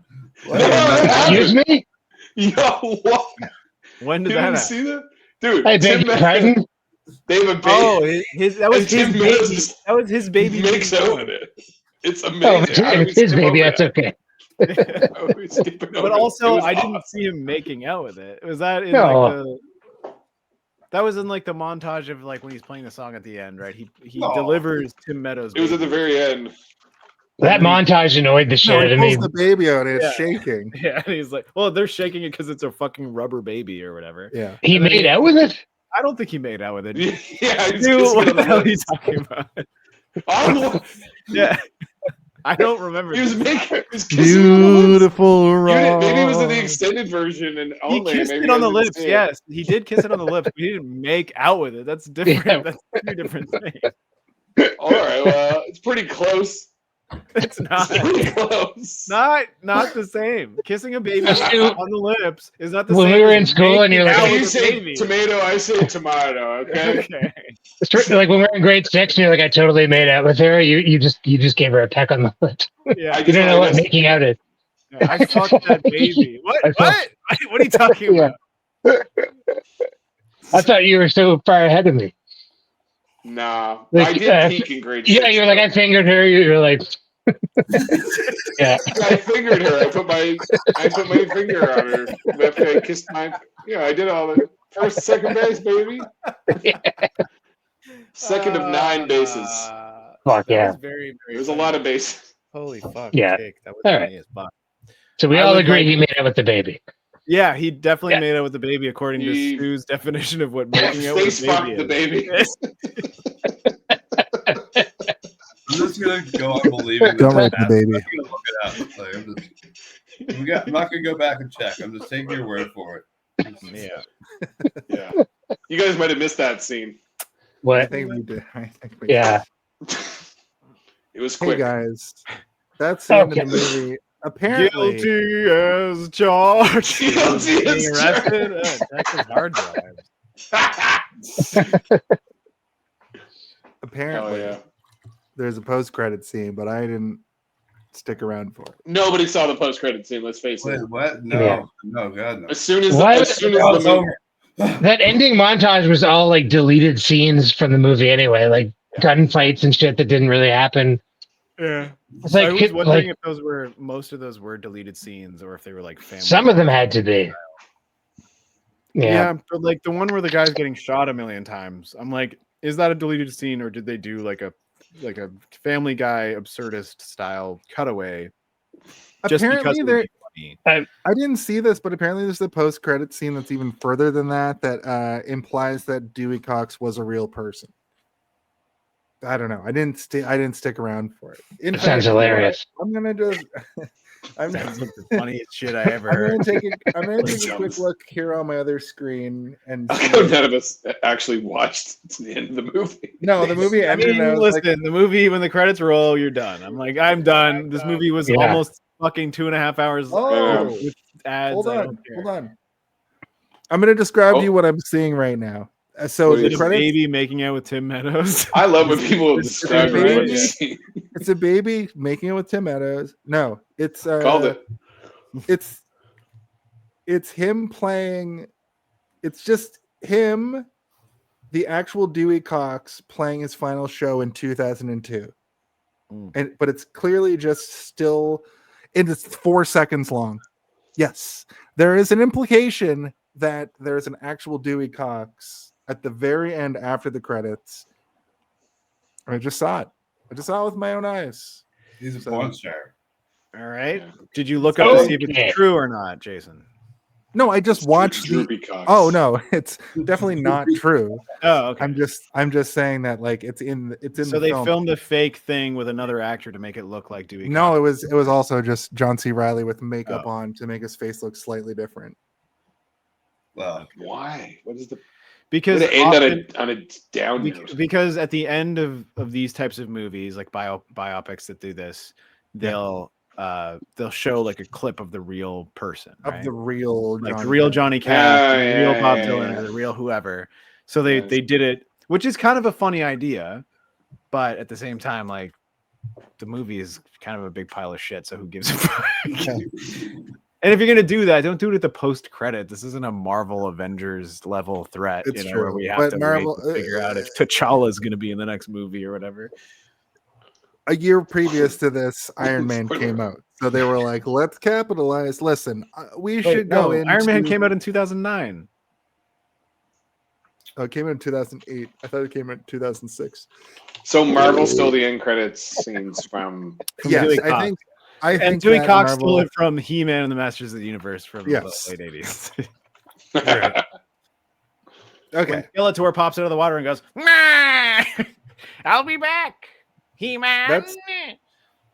That's the film. That's a good. So now- Oh, thank you. Have they done a He-Man movie? I don't pay attention to that kind of thing. Is there like a modern No, He-Man? they're working on one. They're working on it. No. But you want to hear something horrible? Jared Leto is Skeletor. No, What? I think Look it up. Steve should be He's Skeletor. cast. He's Yeah. cast. I could. He I still could lives in Skeletor. America? You should go with a complete unknown, me. Yeah. Man, you piece of shit. Antonio will be mine. See? Oh, he man. I'm Oh, He-Man. He-Man. Oh, He-Man. He-Man's just a Pokemon. He just says He-Man. He-Man. Yeah, Michael Jackson. He-Man. That's awesome. You're letting it get away from me, friends. That's great. I think it's time now that we go into our Home Alone of it all, our final thoughts, and our rating for the film. If you had to Be a bad pick friend. one, But what do you think the Home when Alone of it is all? the Home Alone of it all? Can someone please tell me when the Home Alone? I of it really all gotta When's the Home know. Alone When of it all? is the Home Alone of it all? What is the Home Alone of it all? Now that's the Home Alone of it all.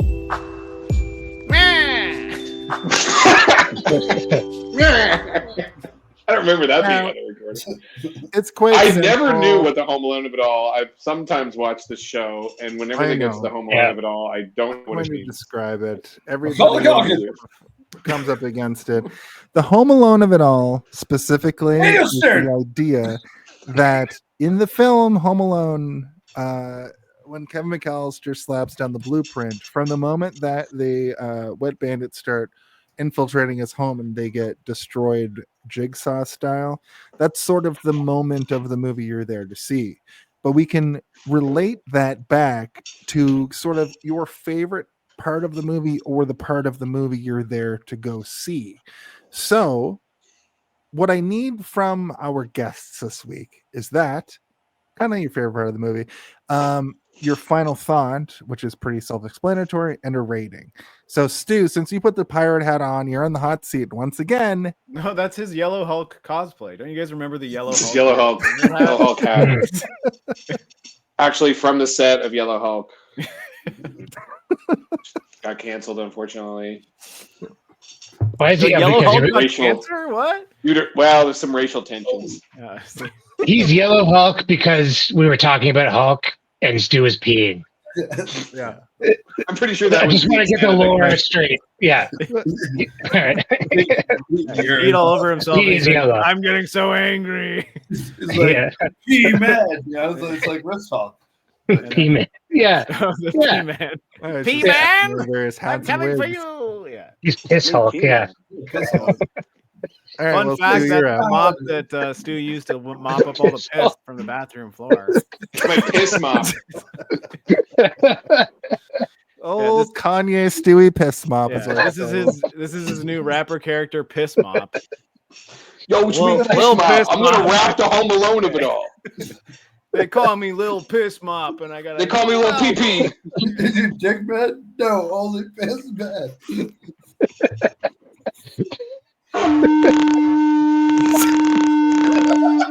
Piss Mop, We pissing. and we mopping. Okay. What's your Mic final drop. thoughts? Oh my God, What's he's your got a rating? horn. Piss Stu drop. was the only one not wearing a hat until right now. Everyone was wearing a hat tonight. I wasn't wearing a hat tonight. Yeah, I I know. admit. I've been noticing it the whole time. It's off button. That's okay. He's proud of his body. That's okay. Yeah. Can't be- That's Is this how okay. you're getting Stu, is this how you're getting around it? Because you don't want to do the segment, or He's getting I into didn't character. listen to your Yeah. explanation. Why don't we take the movie from the top? Can we go through the movie again? Yeah, let's start with the Yeah. Okay, so Thank you, everybody. Dewey Cox opens with the end of the story. Dewey going on the last ride. No, you're still in the hot seat. If you You can pass it to someone else to go first. Yeah. If you like. You need to think about it, or Just to get an example of what we're doing here. It's too shy. Yeah. So is it just I say what my favorite part is? basically, and then your final thought, and then your rating. Stu. Sign. My favorite part Get him. off the wall. All right. Yeah, I don't really have a favorite part. You know, there was one point where we're getting to the end because I remember the scene where he rips off multiple sinks. And I was like, did I miss that? Was I like looking at my phone when that happened? Because I lost focus a lot. Yeah, a lot. As you do. So like, I was like, did I miss that? That's like the best fucking scene, but it's at like the very end. I was like, oh, thank God. So I think that is my favorite scene, just him ripping all the fucking sinks One off the after wall. another. Yeah. Yeah. I thought about you when I saw that scene. Yeah. For some reason, I could just kind of hear you laughing at it. I really like that. Simon's gonna love this. Yeah.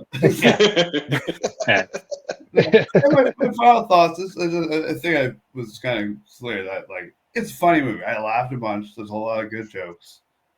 Yes, it's very long, and I have a thing about movies that are driven by cameos. I don't know. Why is it so long? Come on. Anyway, I don't want to give it a bad because there's so many funny jokes, but I don't know. What is the rating out of 5? Out of 12? Whatever you Whatever want. you want it to be. Be nonsense. It gets 2 out of 2. God. 2 out of 2. All right. Yeah. Very good. Very good. All right.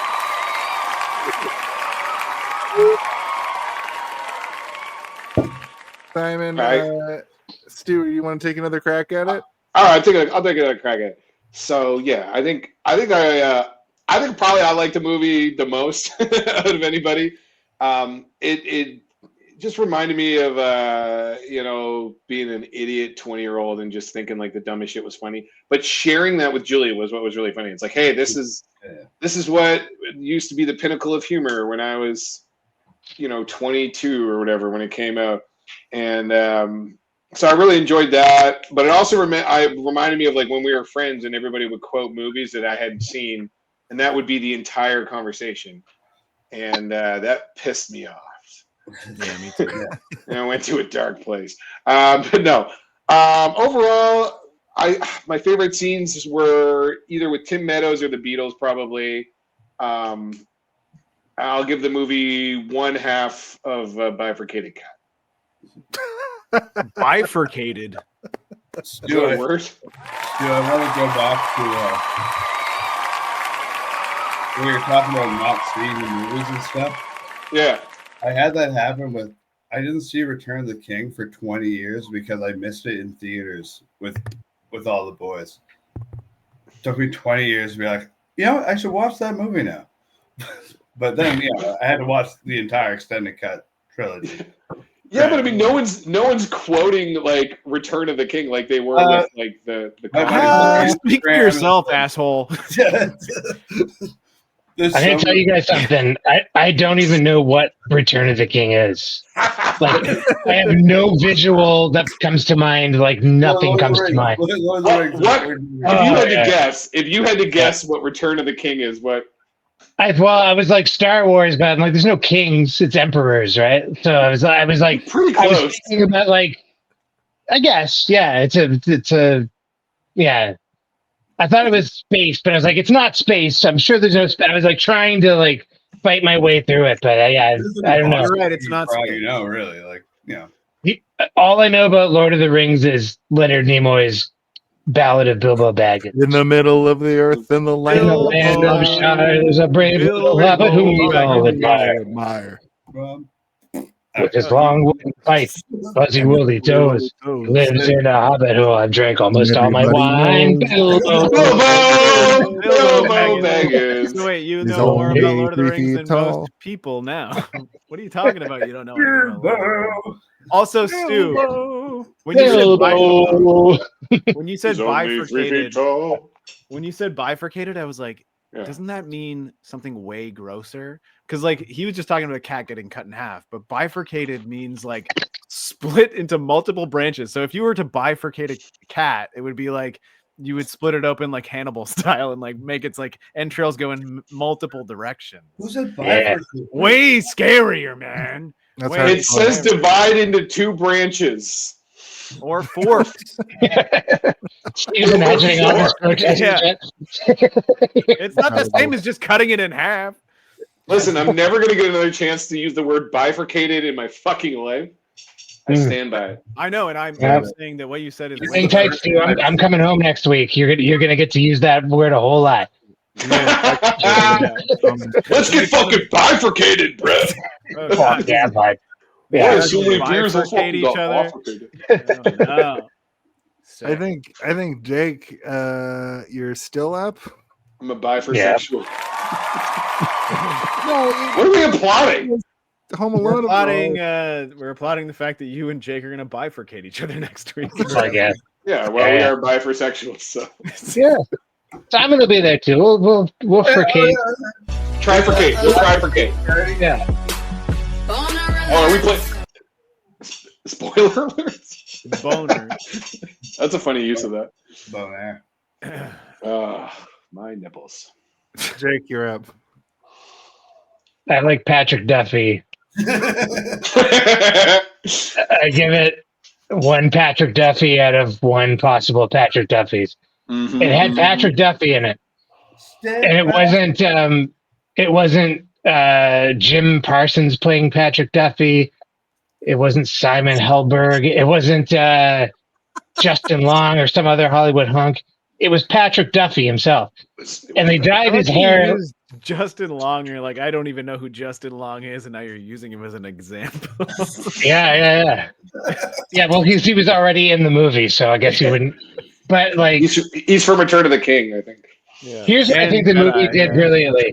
They said we got Patrick Duffy, right? And who are we gonna get to play Patrick Duffy? And Patrick Duffy's like, I'm Patrick Duffy. I'm right here. Yeah. Anyone else would have gone, yeah. But they had the presence of mind to go, oh yeah. And they brought him in, and they're like, but it's the 70s, so they dyed his hair darker than it is today. I'm not even playing a leg this time.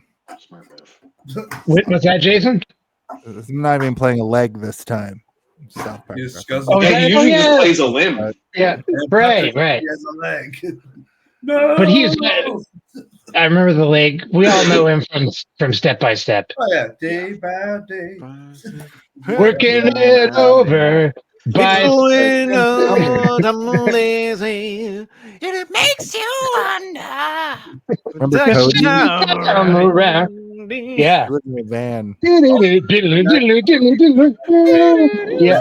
Second kickboxer movie. Yeah. Anyway. Day by day by day. I think I've said all I have to say.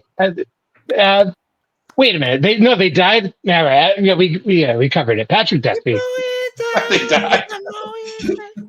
Yeah. It's I give it the Duffy Award for most Duffy. Yeah. The Bye. Duffiest. Yeah. The Duffy Award. Yeah. Three Duffys. The Duffy Award winning Patrick Duffy. Whoa, day by day. What, me? Yeah. Steve, how do you even follow such a series of amazing Home Of Alone? unfortunate events. Well, what we Can't do, get enough of that wonderful Duff. what we do is we tell our truths, and the truths is this, people. I don't really think that I will ever watch this movie again unless it's a format like this where people ask me to, or if we're at an event where all 5 of us just so happen to be there, and you guys are like, you guys want to put on Walk Hard just for fun and reminisce about that time we talked about it that one time, and then we were reminiscing about this podcast while watching that movie.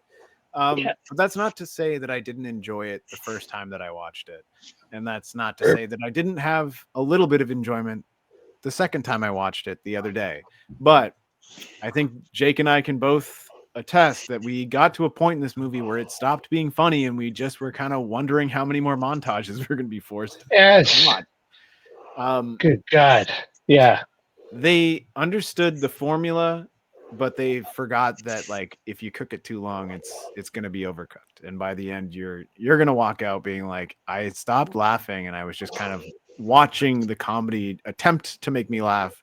But it's like, you know, it's like when someone's beating a dead horse or like continuously making the same joke over and over again. Yeah, it's masturbatory, exactly.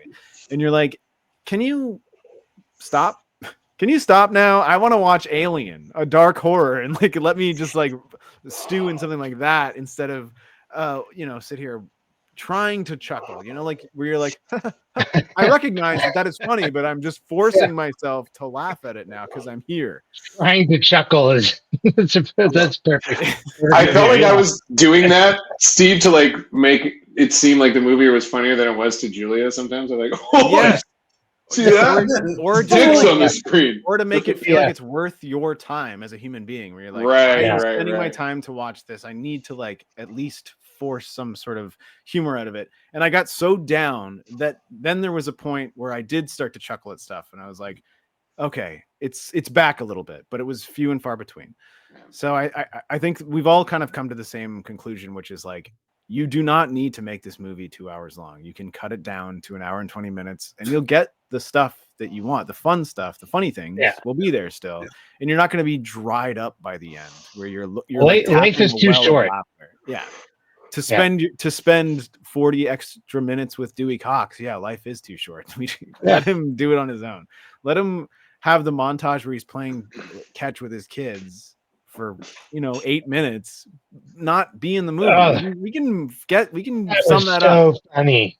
Just make it like a really long dinner table, and all the kids are there, and it's like a slow pan across that, and it's not just like the same joke over and over again. You know what I like after an hour and a half of jokes is the long, like playing catch with 20 kids or running around in a jockstrap. After I've just heard a bunch of really good jokes. Yeah. That just whets my appetite for catch. It makes me realize that now the movie's a different type of humor. Now it's racism and nudity. Hilarious. Yeah. But the beginning of the movie was also racism and nudity, and we forget that. Like the thing is like they are using the same jokes again, sort of, but they're not hitting the same way. I do want to say that. So this is your time. I'm done. Yeah. The end of the baseball catching scene is just a racist joke, which is like, "Are you sure you're mine? Oh, yeah, we don't look the same." Wow. That guy was well cast, though. The guy who's like for the racist joke, a dainty, like he does not look anything like John Cena. Yeah. That guy was he was good. That guy also looked like more of him. He didn't even know. I'm gonna go watch the movie again after this podcast. It looks like they just like asked him in off the street and like gave him a ball and was like, "Toss it to him. We're gonna film you." Like he didn't know what was going on there. He didn't know why he was funny. No. That man was a victim. Yeah.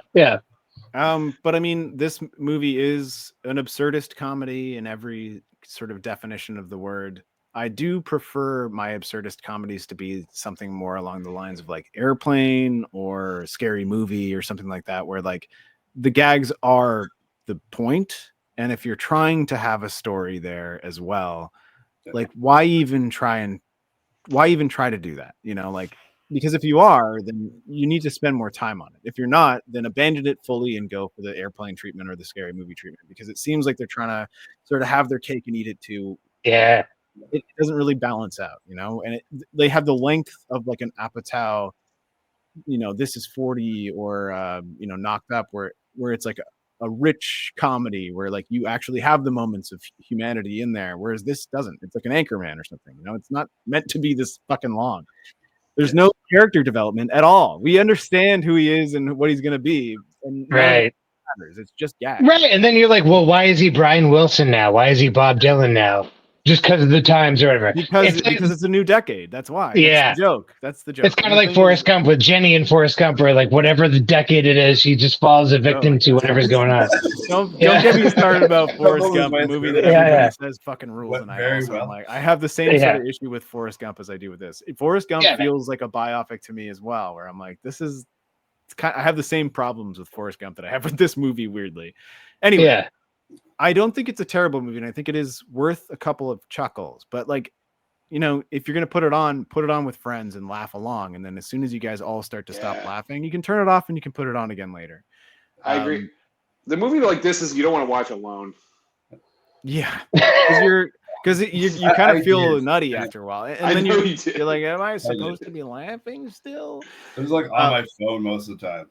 Yeah, that's the thing. Is like I think that was the saving grace. Is I watched it with somebody who hadn't seen it before. So yeah, fair. Yeah. That but really, I watched it with Alina, and she was like, "Oh, like Jesus." Going back to Julia was a little more patient. Yeah, no, Alina was taking notes, and it was all just like, "What the fuck is this? What the fuck is this?" It's like, all right, fellas, this is my time. I'm gonna have to tell you to shut the fuck up for a second. Wow, I give my rating. My rating for this movie is going to have to be that I cut a man in half at his waist, and I condemn one half to heaven and one half to hell. And whatever half you like better will go to wherever you want it to go. And you each get your own top half and your own bottom half. And you can put one half in hell and one half in heaven. And that is the rating that I give Walk Hard. that raises more questions than it answers. What are you gonna do with that bottom half? Is there a bottom half heaven and a bottom half hell? That's a and that's where you either want to be or not want to be. Have you heard that song? Also, there's a third heaven and hell, and in both, you're addicted to ostrich meat. All right. Look, I'm gonna make it real simple for you folks. My Home Alone of it all is the first half of this movie. The first half is where all of the best stuff is. Once they get to the 70s, it all falls apart for me. My final thoughts are as such. It holds up and is great. That I will say. I like watching every few years to see if I still find it funny. And unlike a lot of older comedies, this one I think is still pretty solid. There's a lot of great parody moments, and they're amplified by knowing what they are parodying, which is great. I think that if you go into this like knowing what you're watching, it's great. What's your face, Jake? I'm looking at the back of Stu's. We're all looking at Stu's face is gone. Yeah, my bad. How much Jason just looks at his own face when he's talking. He didn't notice that. No, I was reading. Face doesn't exist anymore. Was thoughtful about. I think there are some things of this era, though, comedy-wise, that are not great. As we talked about, I give this movie a 3.8 out of 5. I give this movie. No. No, but I also give this movie the 11-minute and 46-second cut that I made with iMovie over the hour and 33 version that me and Steve watched over the 2-hour version that exists, but I couldn't bring myself to watch again. Yeah, I didn't know I had a choice. Other racist songs, weirdo music in there. You got to love. No. It's a catchy song, and it's unfortunate. Love. That's the only part I can sing. That's the only. You're not even the top half of the top half that Nate was. Yeah. One more quote, please. Oh, sorry, I forgot. You got to love. Listen, before we get out of here, there's one last thing we have to do, and it's plugs. So plug it in, brother man. Everybody plug in and shut. All right, let me just plug this in right here and.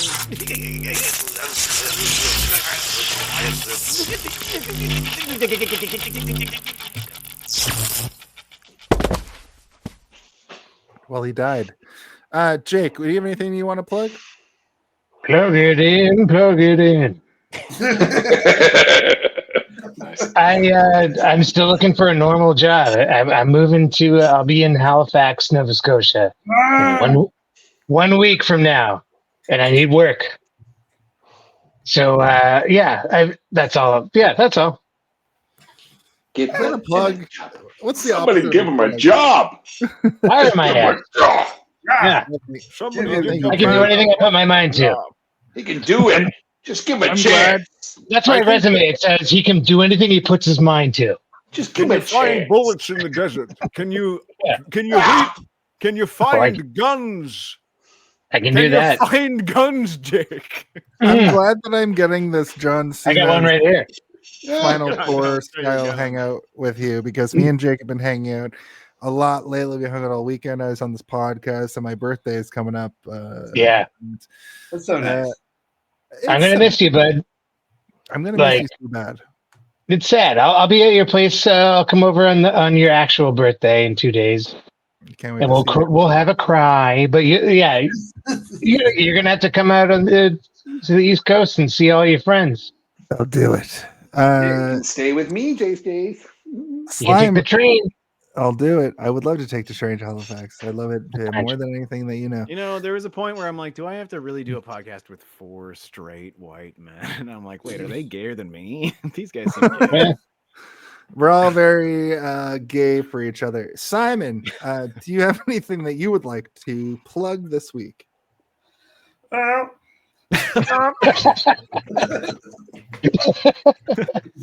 My band Squander is playing at Gus's Pub and Grill in Hellsbucks on Saturday, April 26th. It's gonna be a really good time. Boop. Also, I have a What's the cover? what's the cover? I don't know. I don't take care of that. I don't know. I heard for like heard no $5, flyers, or please. because of We're playing in inflation, is Woodside, it like $24 now? I think it's like Sorry. 15. I think it's $15. fancy pants over here. Also, I have a new business. It's called Rock Flags, and we make stage banners for bands. Oh, Stage banners and fan flags. Fucking. nice. I made some. Cool. Made some flags for B.A. Johnson the other week. Made some for Propeller Arcade here. Some for Gus's. Are they made of rocks? Oh yeah, they're heavy. They don't flap in the wind. They're just totally made of rocks. Oh my Basically, god! it's a rock and a sock. Just a rock on a pole. Just a rock and a Here you sock. go. That'll It's be a promotional $1,500, sock. please. Well, thank you, But yeah, Simon. the website should launch in a week or two, and yeah.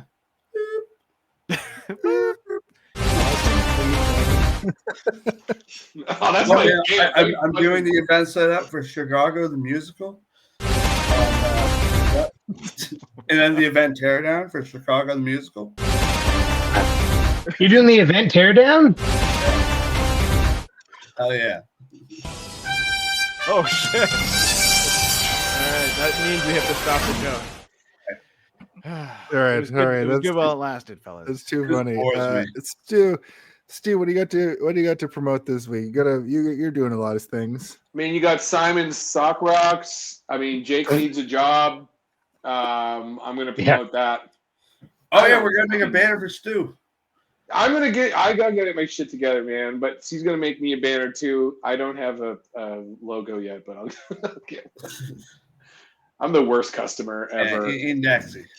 What am I gonna plug? Nobody here fucking lives here. Like, I don't make content online, honestly. Like, just somebody give Jake Yeah, a but job. you never know. Don't you host a fucking open mic in Dartmouth? every week? Yeah, but who fucking cares? Do it. The Tell internet them might about care. it. You know, people watch this show. You might Yeah. not believe it. Really? Yeah, Spider-Man himself. Spider-Man? What? Yeah. There he is. That's right, Thank you. All right, well, I'm doing a That show was a tomorrow bad night at the Woodside Tavern. I'm hosting a show. It's half the price of Simon's show, so you should probably just come to mine. No, different day. Also, I'd like to promote the No Flyers Please show, which is the same night as Simon's show. Also cheaper. I'm just kidding. No, yeah, I do an open mic every Tuesday at Celtic Corner in downtown Dartmouth, and there's no cover, and it's super fun. If I wasn't being dragged to No Flyers Please, I would rather go to Simon's show, honestly, on Saturday. That sounds dope. Yeah, no, just thanks for having me on the show, and I had a lot of fun. Dude, are you opening for No Flyers Please doing comedy before They play? No, they're on Saturday. I'm doing a show tomorrow night on Friday. But you're just gonna go. You're gonna be there to see No Flyers. Please. I'm going to Woodside to put on a show tomorrow night, like to host and produce a show, and then Saturday I'm going back to Woodside Tavern to go to No Flyers Please. To go see that show. Okay. I think to go bands see that have show. stand up as their opener more often. Yeah. Yeah, you can also catch me downtown Dartmouth on way too many weeknights.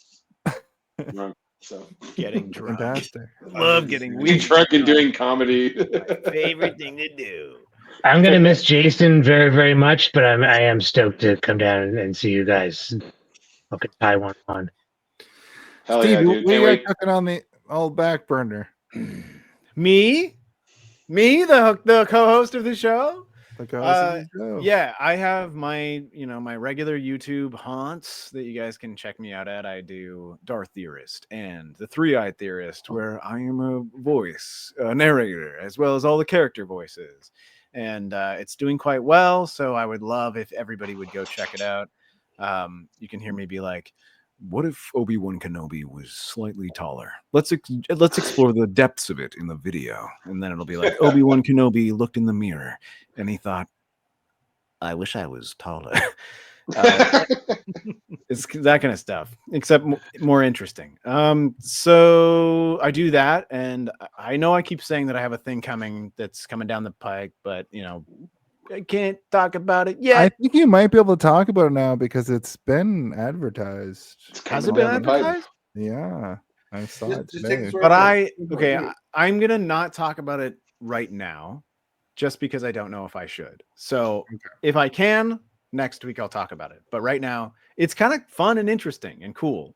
And I'm gonna be working with like well-known like household names and shit, which is kind of cool. And by working with, I mean like my voice will be accompanying their voice in a thing. Not like I'm like, hello there, nice to meet you, sir.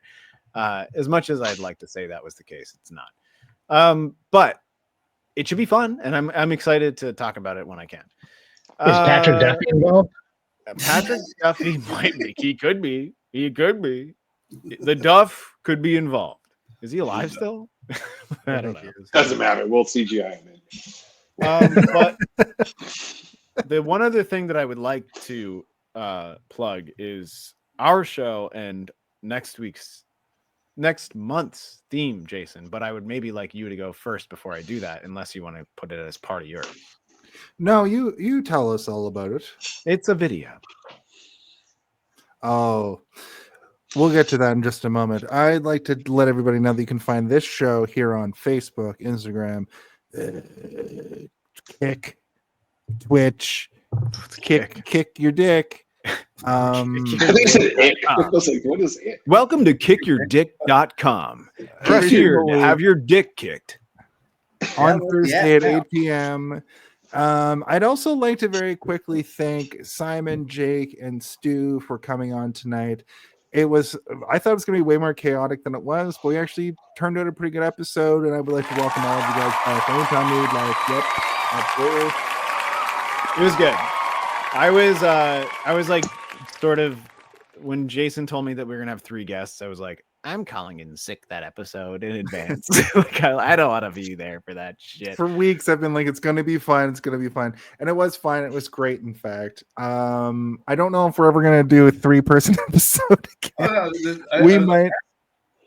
Yeah. I really just really wanted to do like a birthday party episode. And it was fun. I think picking a movie like this was actually way smarter than I had really kind of thought about it, Jason, where it's like, no, we're not going to talk about this fucking movie. Don't point at your head like you're fucking smart. You didn't. I'm a genius. You call me the smartest fucking guy. I am so smart for doing it. Smartest man. Double point. But listen, Steve, we're going to get to you just now. You can find merchandise for this show. You can buy different photos. That's you want to do this? I don't. I'm gonna do it.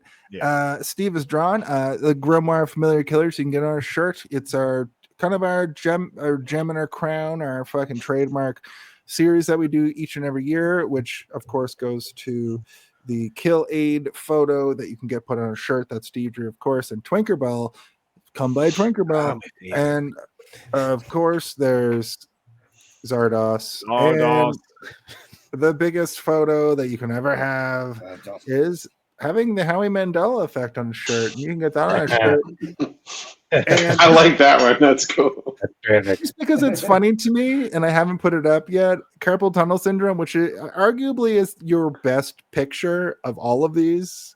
It's the most intricate, but it I would also say. doesn't really like make any sense because like so we did a James Bond month and we're like everybody who is our guest come up with a henchman and only one did and it was like on the show we came up with like corporal tunnel syndrome where he was just like a weird henchman like I'm corporal tunnel syndrome and I dig through the underground or whatever and like that was like the drawing that I had thought of and he just looks like sort of like an Incredibles character or something right but it looks like he's from Warhammer or something.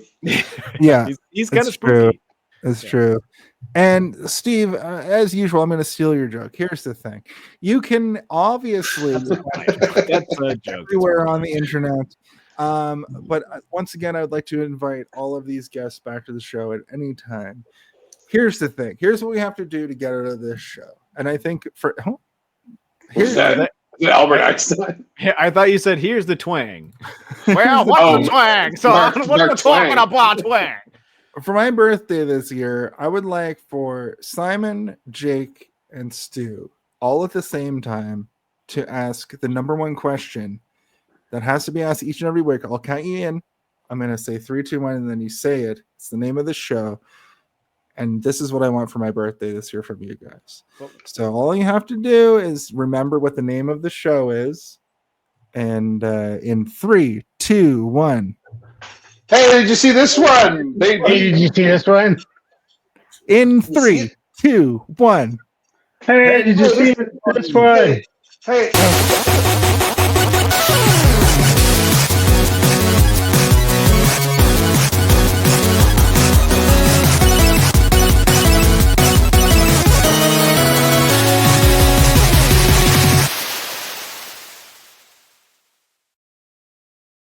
I mean, pretty close. What I wanted to do before we ended was I wanted to give a sneak peek to next month and what we're going to do next month. Can we do that? Are we still allowed to do that? Yeah. Can we do it right now? Do it right now. Did Simon get back? Simon just bounced. Oh, man. You have carte blanche. All right. So for those of you who are going to be joining us next month, hopefully everyone, this is what we're doing next month.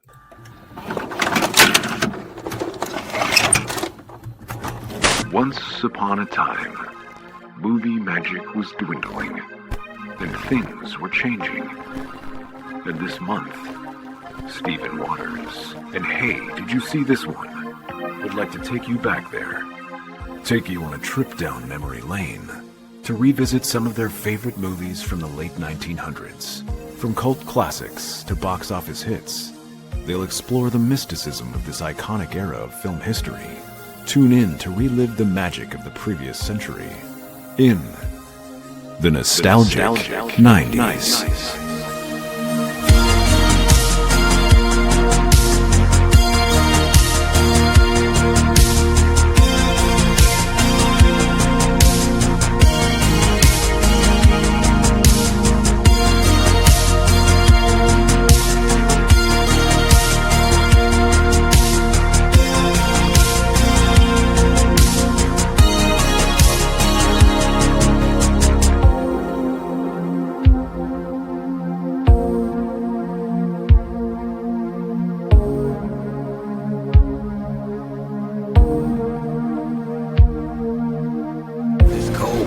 Just got hot.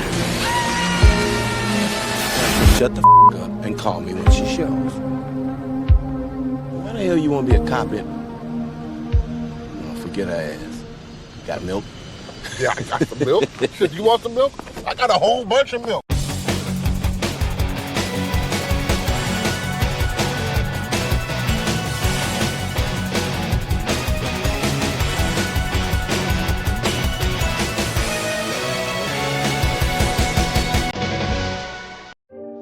Beam up some Star Trek content with Live Long and Podcast.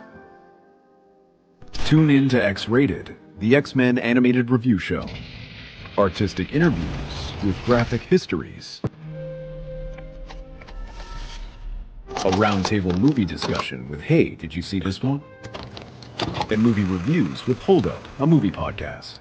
And while you're at it, spin a few records with Eamon on Track. Watch us duke it out on Trivial Debates. And let's chat about TV with the Super Mario Brothers. It's all here on the United Federation of Podcasts.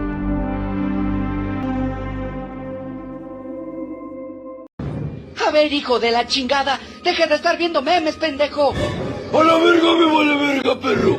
Y cállense a la verga, hija de su puta madre a la verga. La verga, verga, sus...